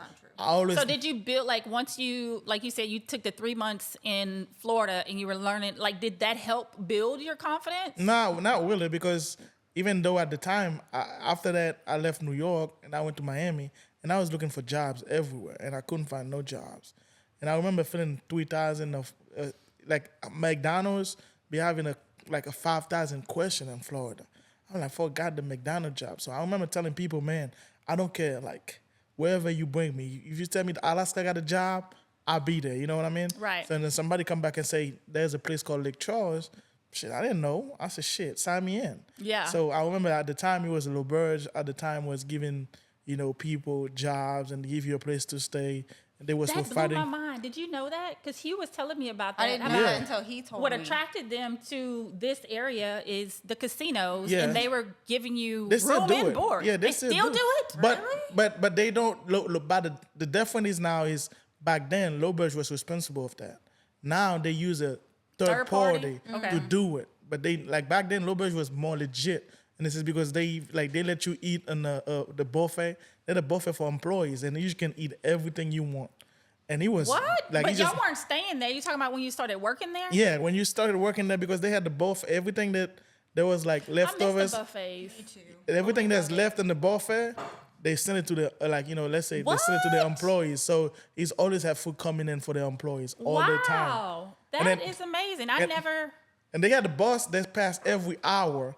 They bring you to wherever you want to go, to Walmart, every store you want to Damn, go sign to. me up. That's what Yeah, but they don't. But they don't do that no more. They don't do that no more. Well, don't do it do anymore. they not do it, or they still do it, but through the third party? I mean, that's whatever. As long as the third party bring some of the So employees it's like got in. the third party must be like a managing company or something. Yeah, like yeah. I think I forgot the temporary- name. FSS. FSS. FSS. He called. FSS. I know the acronym. I don't know the full name, but it's FSS. But they got That's the why I contract. can't tell you. But That's how kinda- the hell, as American, we didn't even know. I didn't. I mean, But they had the way they set it up though, they had people from from different countries. Like let's say you were at school, and then you would have like a 2 months vacation, out of school, and then they would have students that go to those companies, and you can go apply to work. And l'auberge always get so Jamaica, that's why a lot of the casinos have like like a Brazilian, lot of and yeah. yes, they Yeah, had that's coming basically how like it works. Wow. That's how it works. So and they recruited you like for you. Where were you when you got the information that? I mean, they it were was at just an somebody. opening? It was just somebody that told me about. They already had Haitians here working here. So when I came in, so they fill out at l'auberge for me. Man, that's the first time ever I was in a room by myself, and I felt like a king. That's where the king. So is that where the confidence came from? That's to me. I remember, at the time I was like making $300 every 2 weeks. You don't pay. They already take the money from your. From your, Oh, so they take it for the room take and your board and the rent food and and everything stuff. out of Wow. it. Yeah, the rent, so with that But three- some people probably prefer that because that's Yeah, less so of a that headache, 300 right? was your 300. So and then before you go home, you sit down and eat. You fill your belly up in the buffet before you go home. You don't have to spend no money at all. Hector in his buffet. I mean, I remember. I'm not making. I remember calling my dad. I made it. I really thought at the time. You called him and actually had that I conversation? thought I made it. Because for the situation I went for the last 8 months compared to what I was living, to me I was like, holy shit, there's nothing better than this. Like I got $300, I got a room, and that's where the confidence came from. not really, But it I'm was- gonna tell you where the confidence come from. Me personally, I don't know about him, but the confidence come from. It's kind of like as people, we face all type of tribulations and whatever it is. And I remember growing up, my dad used to always tell me, if you cry, you're wasting time. If something happened in life, you whining and crying about it, you're wasting time. Because after you're done crying and whining and It's drinking still there. Your and problem is still smoking, there. once you sober up, that problem is gonna be still there staring at Right. you. And I've made this same too. It's kind of like if it's a problem, I'm gonna just run at it head on. It's either one of us lose. And most of the time, once I start doing that, I realize, it's not as deep as I thought it was. I can overcome this thing if I run at it and focus on it and fix it. And then as you started fixing or get past all of these problems, you realize, damn, I'm a god. Because you see people complaining and crying about those issues, but to me, Like your issues is not issues. So y'all know my daughter started college this year, right? Y'all literally, she would call me every day, and my conversation was, "Sky, your problem really ain't a problem. You know how many people would love your problem, Yeah. right?" Yeah, and then that's kind of like the way the mindset come from, to where it's kind of like it's not that deep. Till this day, it doesn't matter like what I got going on. In the moment, oh my God, why me, and so on and so forth. And then I'm like, man, even me we're talking about, man. Let me see what I can do about this. That's how I So approach it. and it's a beautiful thing because obviously, even for y'all to have the confidence to make a podcast, I mean, Think that about was. it. Think about it. Two guys that barely speak English having a podcast. That should be a red flag on its own. I think No, I don't English think is so. great. I think But y'all think sound- about that. Yeah. It's not just clearly we can speak English, but No. but clearly we can speak it. But the fact that we got the confidence enough to say, man, we're gonna have a talk show. But you know what I noticed? Because I lived in Houston, so you meet a lot of people from outside of the U.S. They are the most confident people, and it's a lot of it because of what they had to go through, right? So I remember the first guy I dated that was outside of the country, but he was working on getting his citizenship. He was actually working on his doctorate, right? And I remember some of the conversations we would have as he said, man, we look at Americans like y'all are just so ungrateful. And like Yes. they say, look at all Yes. these opportunities y'all have and y'all just sit back and Yes. say, nope, graduated from high school, I'm good. Yes. Right? Yes. And they're like, man, if we would be afforded all of the opportunity, like we'd be doctors and lawyers and Yes. it's like handed to y'all. Yes. And y'all still sitting back like, Yes. no, I'm good. I remember my niece a few years ago, I was like, hey, what do you want to do when you graduate? Oh, I want to be a crawfish farmer. That's what the hell she said. Hey, Like with all the opportunity. But maybe I shouldn't say this on camera because people might laugh. The other day I got home, my Roomba cleaned my house so clean. Like, I'm talking about, you can see the streaks and the carpet. With Oh, the so it little- mops too, is what you're saying? the whole 9 yards. Okay. And I got home for some odd reason. I've been having this Roomba for probably a year. I was like, damn, this Roomba did a good job. I was happy. Like, I don't know, for some reason that made me happy. Yeah. And my partner was making fun of me as you got happy about a Roomba. I'm like, where I come from, I've seen houses. I didn't live in them, but I've seen houses to where they made out of dirt. The ground, see this, how you can take your feet off? You couldn't do that. To where before you sweep it, you gotta put water so it don't make a lot of dust. He know what I'm talking about. He's from the country. I like that. Damn, Tiffany, you don't know nothing about that, huh? But he's from the country, but I've never lived in any house like that, but I've seen those houses. I've lived in to where houses it's kind of like you gotta get like a cup, fill it with water, and pour the water over the ground before you sweep, or it's gonna make a lot of dust. And I'm like, I used to see that. Well, now I go to work and I come back, I got a thing that just do all that for me. And I'm sure for you Americans, it ain't nothing. Yes. I've seen that Roomba 1,000 times do it before, but for some reason the other day did such a great job. I'm like, I What didn't kind of do a plug? We were talking about this earlier today. You need to plug in that Roomba and make sure you get some credit for it. Because now I'm curious what the hell kind of Roomba you I'm got. telling myself, I'm like, man, that Roomba did such a great job. I'm talking about had like some rugs by the living room. Roomba is appreciating you right now. Yeah. Yes. I And mean, I'm you can thinking about- sponsor us too if you want. Yeah, if they want, they can. But I was like so happy with it. I'm like, dang. So you know you can become an Amazon affiliate, right? And you We can were plug, talking about that on you the can phone plug earlier. that Roomba into this podcast. So anybody who's curious about whatever this made of God Roomba you're talking about, how much was this Roomba? I think I paid $700 for it. Okay, that's an average like a. Yeah. And you said it swept, it Swept cooks. up the whole. No, it don't. Morning, ending. You know what? Like, talking about it, we ended up like at work. We was talking about something. Perhaps that should be off camera. What? Screw it. Somebody was like, whenever they can make an AI that can be your girlfriend, women are screwed.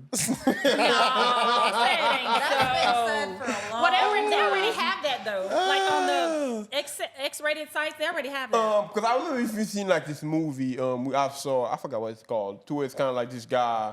He was like lonely, but he had like this AI thing that you just sit there and have like the dopest conversation. Where you could just like tell this thing was just like literally being what's the word? Being like serving him in a sense. Oh, As okay. as soon as he got home, like, are you okay? Do you have a good day, honey? What do you want to eat today? Oh, wait. And the whole 9 yards. Isn't this the same person that said he doesn't want to be manipulated and he doesn't like to feel like he's being sold? But you're gonna accept it from the AI? Hey, honey, how was your day? It was great. What do you have going on this afternoon? Like it's programmed. You own the AI. But the funny thing The is, AI is yours, so therefore you feel like whatever it is doing within your own interest. Like, just like people that talk to Siri. Hey Siri, set up my reminder for 3:45 tomorrow morning. But that's different though. That's a reminder. But Yeah, thing man. is, you're speaking with somebody that is serving you. But let's just say if you tell me, hey Higgins, remind me to do this at 3:45, and I forget. I'm like, man, I got stuff going on. I don't know what you're talking about. I forgot. But Siri wouldn't let you down. So you put your belief. So that AI wouldn't let you down. Huh? and then, But here's the thing though, hold on, going back to what you said, if women are screwed, I mean, doesn't it go both ways? Correct. oh man. I mean, that's a whole other podcast. I think he'll serve them women way better than he would serve us because I'm they thinking, were like, that AI can. no, I'm just saying, no, but I'm not conversation for talking. another I'm not day. even gonna go there. Like, just listen. I think with the worst person on the man, we don't listen to the level they want us to. So if you got the AI, you got the little thing, just sit down and then they talking because That's they not definitely what we just want, like. though. If you have the AI and then that shit started speaking No. too much to you, I'll unplug this thing. Like, okay, you know that's. My husband all day long, I'm walking around, I'm like, hey, Alexa, it's unplugged. And I'm like, what the hell? Why would you unplug Alexa? Like, what did Alexa do to you that you felt like you need to unplug her? Like, that's a bit much. I feel like eventually we're gonna get to that point where I don't know, maybe it might take 100 years, but I feel like AI is slowly but surely. I mean, but taking it's over. gonna go. It's pretty much both ways though. But I feel like we as a man, we so simple creatures. I don't think you just like we don't need that many things. But a woman is more complicated in the sense than the man. Is that okay? You think women are more complicated? What's complicated about women? Simple. What's not complicated We was about women? That should be simple. the question. We so simple. We don't need much, you know. What's like not a belly That's fed. funny because I feel like the opposite in my house because my husband, like, maybe I'm not simple, but I've been told I'm more like a dude than I am. I am not like most females. Like you and I just had this we just had conversation, talked about right? it, yeah. Like the average female will come home and tell you about her day and the people she works with, what they look like. Like if that, I would be like, Tiffany, girl, I love you. But you don't have somebody you can call because, I mean, unless this is a conversation I really need to take heed to because you're asking me my opinion, or if you tell me, hey, just lend me your ear. But for most part, like, I'm with y'all. Like, I don't want to hear that shit either. But let me say, but is because you spend the whole day listening to people that when you get home you don't want to have to do that? No, I mean, I have a hard time with substance. So if it's a conversation of like, where are we going with this? Yeah. But you need to tell me, you need to disclose, like, where are we going? Like my twin, right? So all my life, she was my roommate till forever. And she was one of those people. She would come home and she would tell, and I would tell her, hey, where's this going? I need to know what I'm doing. Am I just listening? Or at the end, I should give you my opinion. Because now I'm like, damn, I got to pay attention. Right? And if she tell me, hey, I just need an ear, I'm like, good. I can go somewhere else and be like, Yeah, but I mean, but that's good though. But as a man, that's how we react to it though. But like, I feel like it's good if you can like, that's what I don't like sometimes about women. So let's say I'm willing to do what you want me to do, right? You want me to listen. Okay, Tiffany. Let's say, for instance, like you say, Okay. let's say you decide to say, let me listen. Tell me in advance what you want me to say. Just like you said. Wait, just you want the answer? And I agree with that. And I agree with that. Just tell me what you want me to say. Somebody, like I don't mean to interrupt them. Sometimes somebody will bring you a story, and it's kind of like they know what you should be saying. If you say anything but that, you got to what offend side them. you on? Yeah, Yeah, you know what I I'm would saying? say with men, y'all are like, so women, if we come home and be like, oh my God, why didn't you just tell me to do that Thank thing? you. Like, I don't need to take the guesswork out for me and just tell me what you need. And my husband's like that too. If I say, hey babe, you want to, he's like, baby, just tell me what you want. Just tell me what you want. Yeah. So is that what Make you're it saying? simple. Yes. To me, like you're just like, okay, you started telling me this stuff. And I'll be like, let's say you say, oh my God, this is what Val did. And I'm listening to the story. I'm like, I mean, but Val had to do that. No, you're not sure what team you want. What side you on? I'm It's kind of like trying you to gotta like, remove logic. I'm trying to like, out of it. I'm trying to be like, You're like, what the hell she got to do with what you got Yeah, going on? so- But then you didn't plug into what she was. So I guess the response should have been like, yeah, babe, that's stuff that That's she what I'm did. saying, but I can't do that. Yeah, for the most part, a Yes. man's not gonna say that. Like, yeah, because I want to be logic. I want to use the logic on this thing. Like, but what team you on? I'm still on your team. I'm trying to. look, I'm she trying to need to understand. say, look, I'm gonna have a conversation with you. You on my team. Tell me what to say in advance. Let me know. Hey, well, everything I'm gonna say right now, say yes. Go ahead. Man, isn't this yes? Yeah, I'm with you. You want me to just everything you want me to say, I will say it. But if you want my real opinion now, you can't be mad if I'm telling you. Most women really don't want your real opinion. But that's the crazy thing, though. We spoke about that off camera. Like I told you, like when I went overseas in the airport, I saw the soccer player I know that plays for my team, and I stopped him. Guy was walking, minding his business. I'm like, hey man, are you this guy? And he said, actually, he played for the American soccer team. He's an American, American guy. I'm like, do you play for this team?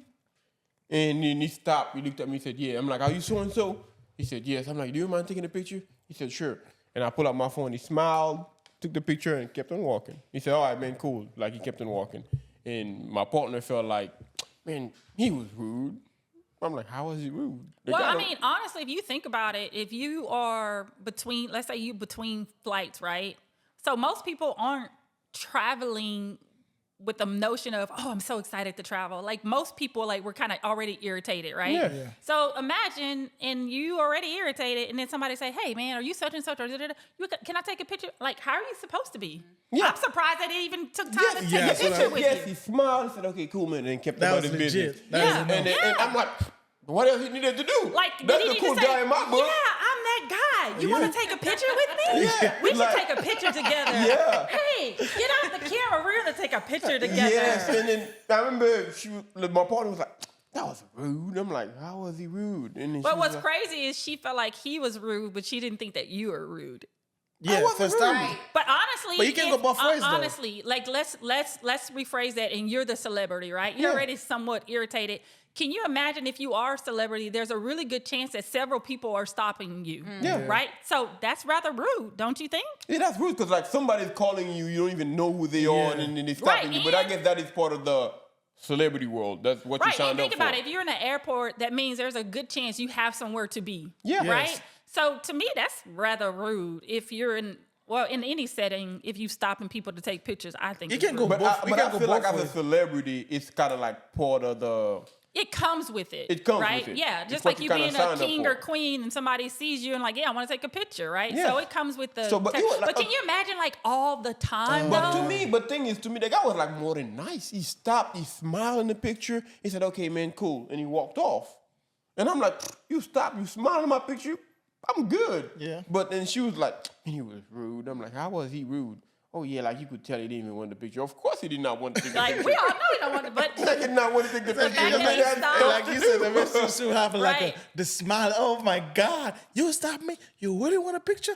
Come on, my boy. Come take a picture with me. That'd be like, And you know one thing I also cool. noticed, and perhaps you've been in Paris, you've been up in Paris and overseas and God knows where else, but maybe you can relate to it, that arrogance beyond being an American. wait, are you saying that because certain people are Americans, we feel like Oh, yeah. we Oh, need to be yes. treated a certain We way? feel like this yeah. world is ours. Like not a we. Really? Yes. I'm gonna yeah. tell you what. I'm gonna tell you what that is. I was in Europe, right? And as an immigrant, I understand the world of being in a world where you don't speak the language. So therefore, whenever you approach somebody, you start slowly, like especially in Italy, I was like inglese, which means like English, and then they'll be like, oh no. If they say no, I gotta pull out Google to translate to get what I want. At least I approach you that way. My partner used to just walk to people and just start speaking blatant English as if they're supposed to understand and get annoyed when they don't. If that's not arrogant, I don't know what else is. I don't know if that's. I don't It think is. that's.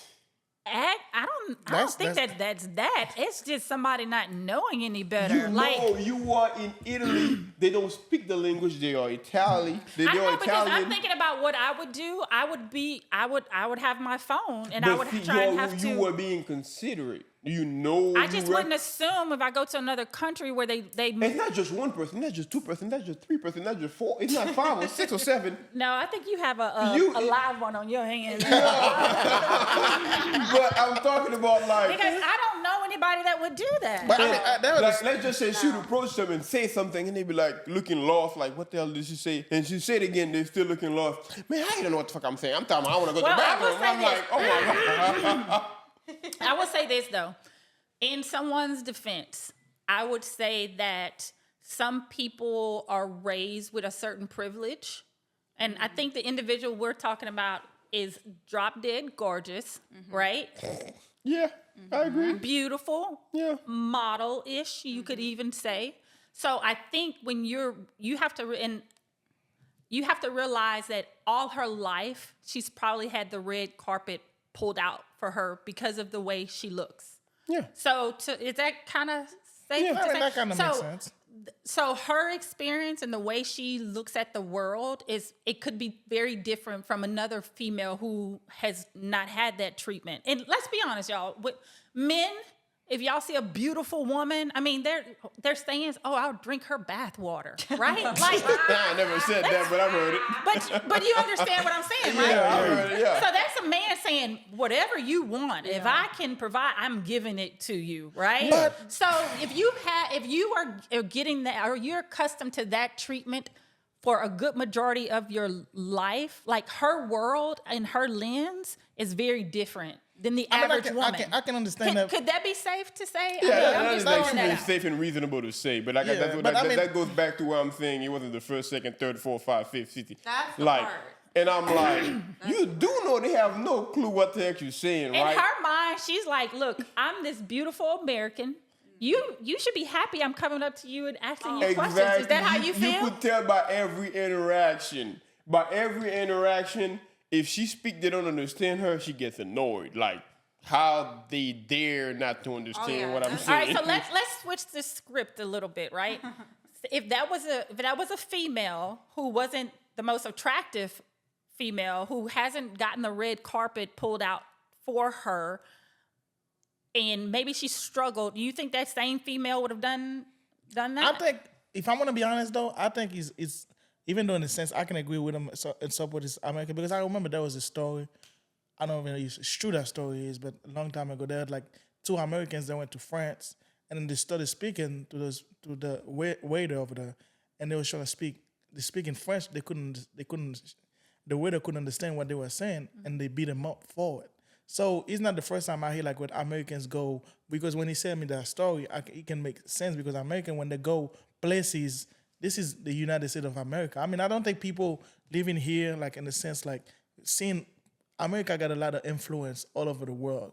So for that reason, when people go to different country, and then they give you that treatment too, like when you go and they know you're American, they make you feel like that. So sometimes I think people just So you think use as that. Americans, when we travel, we're yeah. treated different? Oh yeah, yes. Because we're good. Americans? Oh, yeah. Yes. Really? I Like, can- why? We're treated like What, how? like you're treated, I wouldn't say like God, but it's kind of like the respect you can Oh, see. yeah. And me personally, as like an immigrant, who I guess now that's like Really? Yeah. you never seen it.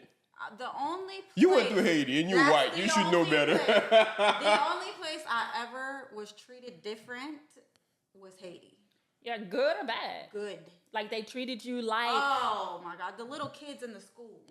That's the part that got me. Yeah, look, my father-in-law dates a lady that lives in the Philippines. I think I may have mentioned it before. He literally tells me like he goes there and they treat him like a god. They do. Yeah. They do. So They think therefore, he's like the richest man in the world. And it doesn't help either that okay, he I'm gonna tell you what. passes out money. I'm gonna so- tell you what though. Like, cause the thing is, my trip to Italy was like all over the place. Like I drove a 9-hour trip through Italy to go to Wow. different places. So therefore, I didn't stay stationary. And we had forgot some stuff in the hotel. We forgot some stuff in the hotel. When we called them, they found it. They apologized. Okay, is that not normal that they found it? And No, apologized? they fucking. We knew we left it. We was looking because I remember we stopped in New York because we had to fly through New York and then to the airport. Girl was going crazy, wanted to buy the whole airport if she could. But buying all type of souvenirs and whatever. And then we had like in a plastic bag. And then when we put it in the closet, and then when we left Milan to go to the Amalfi Coast, we drove to get the Amalfi Coast, and we were like, "Where's that bag?" I'm like, "Okay, last time we had it was in the hotel." We called, and they found it. They apologized. They apologized that you left your bag and that they found it? Yeah, that's the Yes. That sounds like some really high-class customer Right. care to me. No, that was weird. Do you? Okay. I left my luggage when we were in Paris. I left my luggage. We called, and I'm like, oh my God, like just mail it to the house, right? They literally drove our luggage to the airport.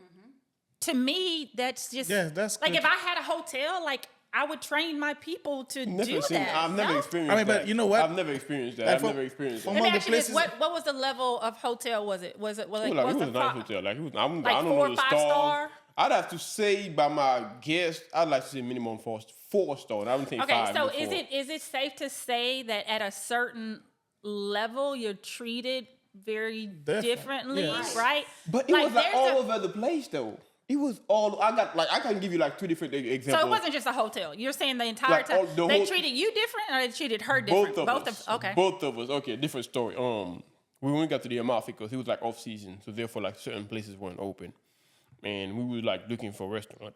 And then when we got there, and then we were saying the restaurant is closed. The guy was like, "Oh yes, sorry," like barely speaking English. Said, "Sorry, the restaurant is closed, and we can take you somewhere else." The guy walked with them. The Amalfi Coast kind of remind me of Haiti, not because it was ugly or anything like that, but it was just like the type of vibe. Like, see how everything is closed right here? Mm-hmm. Like in the Amalfi Coast, they live with the windows wide open for the wind from the ocean to come in. That kind of remind me of Haiti in a sense. Like, you could see the sun. It wasn't too hot. Like, it was just amazing. The guy was like, sorry, the restaurant is closed. It's off season or whatever. But I know this place. And he drove y'all to the other? No, he walked us. How far was this walk? That had to be like a solid 15 minutes walk. How many? 15, 20 minutes or so. It wasn't that far away. Maybe the guy just liked to walk and he was going that way. But I don't think, but I don't think you have to go out there to no, but see. I don't think I it's, don't know, because y'all, I'm sorry. Is it safe to say that we all live in different worlds? Oh yeah, absolutely. yeah. Personally, I don't think it's that's American. not uncommon to me. Yeah, that's not an American thing, because I don't think it's because you was American. I think like to me when I went to Mexico, I think to me I love Mexico. I think Why? Because they treated you a certain this is way? the nicest people I ever met. Oh yeah, Yes, they are. Mexico is the nicest people I ever met. I mean, every time they say, if you ask me, what's the thing you remember about Mexico, I will tell you the people. Yeah. I mean, it was unbelievable. Like, I never. But let me ask you this: do you think that they treated you that way because you were? No. They thought you were okay. It was just like because because there was nice people. I'm not thinking because who I was. It was just like they know you're tourists and they come here and they make you feel welcome and they make you feel like, man, I'm telling you, this is. When I went to Jamaica, I had a fucking slap in my face, like, God damn, like I just because I went to why Mexico. they treated you like a Jamaican? Yeah, it's just like, man, I'm just saying, like, because it was like, I've been living in the South for the longest. You're the nice people too, right? It's different when we used to compared to Haiti. So when I go to Mexico, people are like, oh shit. So I'm thinking like when I go to Jamaica, shit, it was a reality, like, God damn. I mean, that's like back in Haiti. You Like one of us, huh? I mean, it was just like, it was weird because I felt offended in a lot of ways. I don't know if it's because I become Americanized and I forgot, like, I've been living in the South. People been so nice. Wait, you expected them to treat you a certain way? I mean, it's just like, it you was like, expected them to treat you better? I'm just saying, like, at least a good morning. Hey, I'm in a hotel, like, like, Maybe nobody, they couldn't distinguish between you. maybe, I mean, maybe. Like, he work here like us. Good morning. Ain't no damn good morning. We at work. Hey, wait, those American commercials where they're getting dressed and it's like, I mean, but that's one thing though. If I go to Jamaica, you know damn well I'm not from Jamaica. Because I dress support. I'm not gonna look. If I go to Haiti, you know that. You know that. He Jamaican. He just got his check though. That's all that is. He got paid today. That's all that is. But I just felt like, man, the Jamaican was. I mean, for some reason, like that's the only place I go. Like 7 days, I'm ready to go home. I don't miss it too much. I'm happy to go home. But Jamaica, for some reason, like even the experience wasn't like how I was expected to be. But I felt home for some reason. I felt like you were one of them. Yeah, like that's why they treated you like one of them, and you got offended. But that's the only place I had the really bad Taiwan. I mean, Thailand was, there was really nice people too. Like because they could tell that you was in Thailand. Correct. Yeah, so it's just like correct. But like I encourage people to travel. Jamaica off of that list, huh? Like I genuinely encourage people to travel. Like I'm not like one thing I always say in a weird way. I'm like I don't go on vacation, I travel. And because I feel like there's a difference between the both. Because people that go on vacation, they go to a resort, they stay there, never barely step foot outside. And you're like, I went to Jamaica, but I didn't go nowhere. I just stayed in that resort.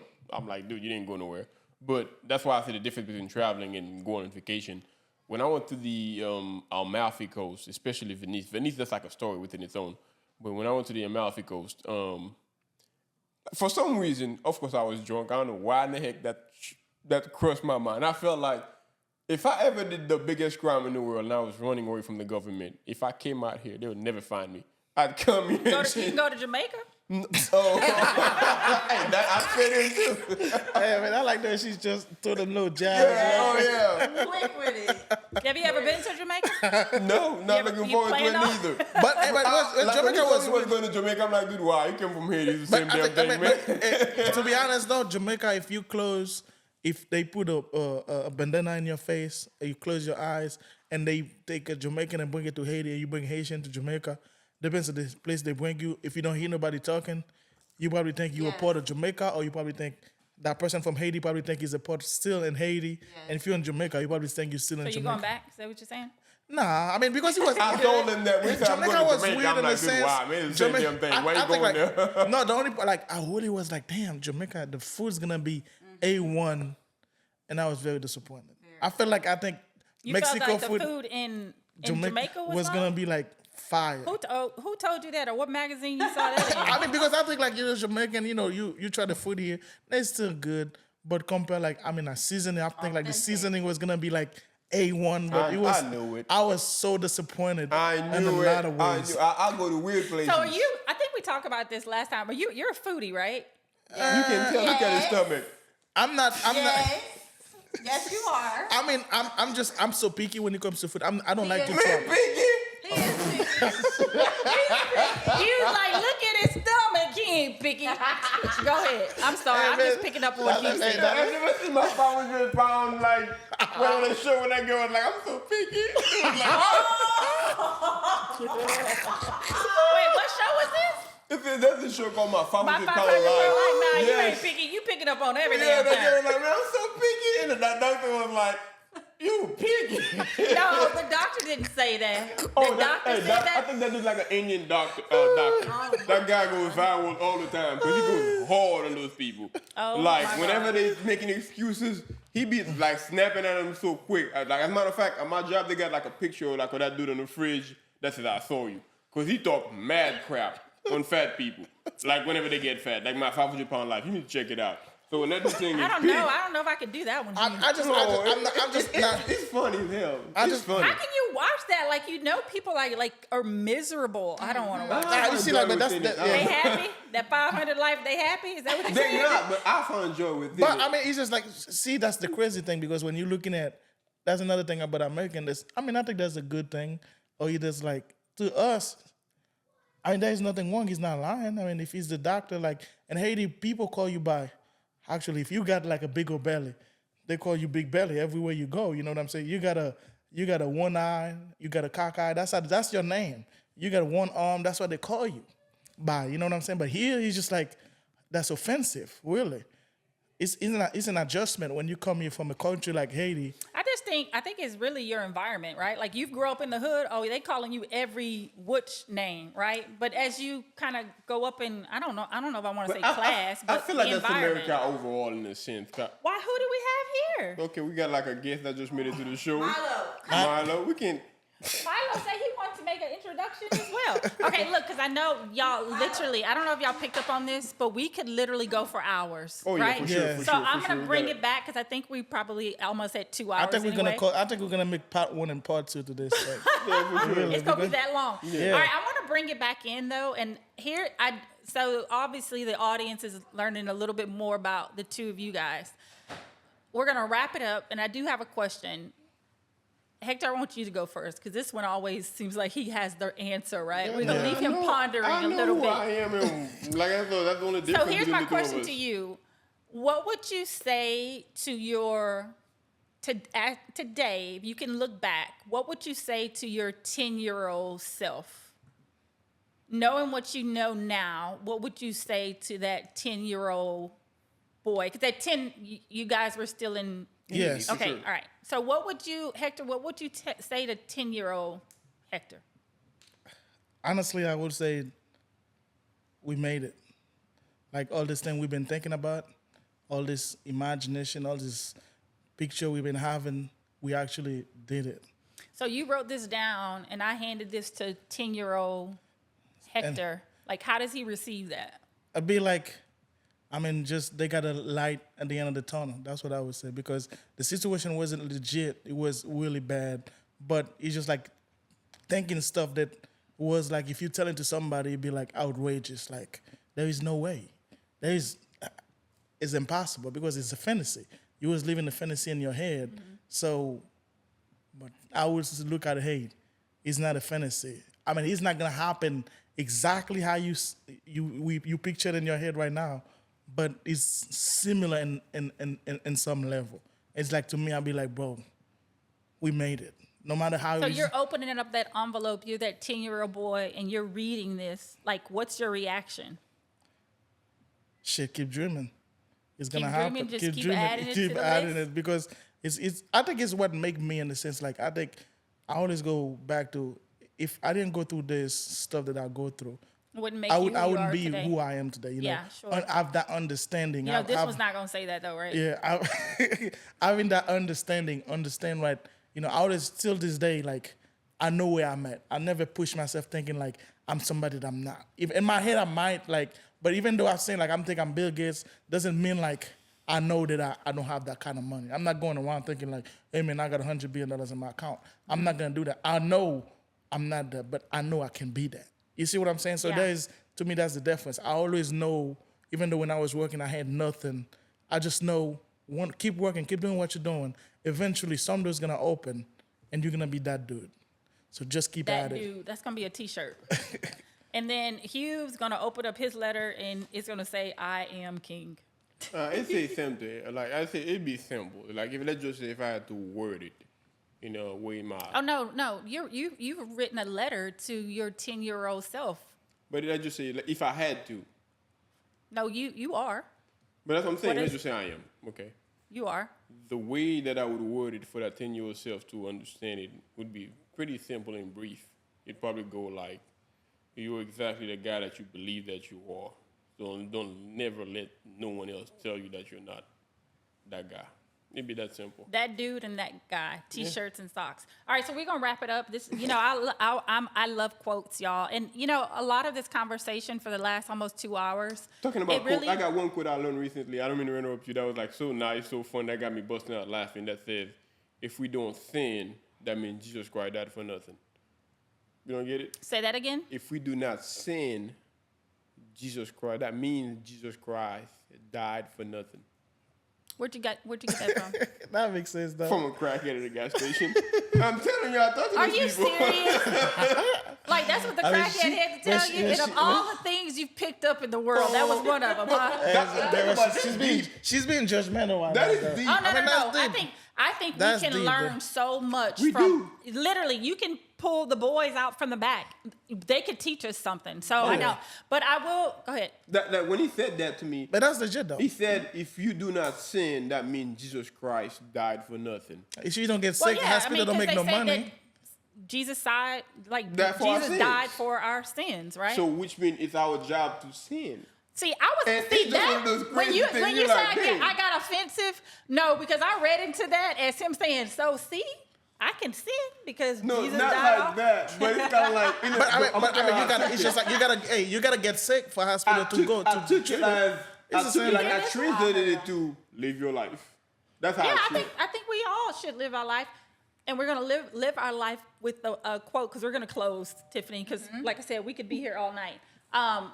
I'm gonna sum it up to this because based on what the two of you had to say the past 2 hours, a lot of who you are is because of the way you think. Is that Yes. right? Yeah. So the old Ford quote: "Whether you think you can or think you cannot, you are right." And we're gonna close. How do you guys typically close? We usually close by saying, ladies and gentlemen, thank you for enjoying one more episode of the Haitian Kings Podcast. Like, share, and subscribe. And also, we got to say a special thank to Val Richard.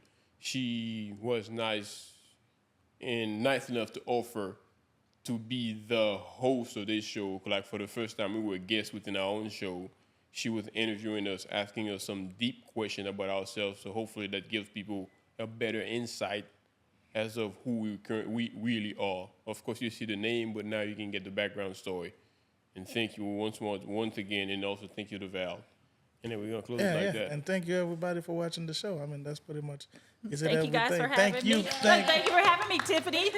That was really good because I really enjoyed this. I really enjoy like people because those type of story are usually the type of story I have to tell like a new date that I'm dating. Wait.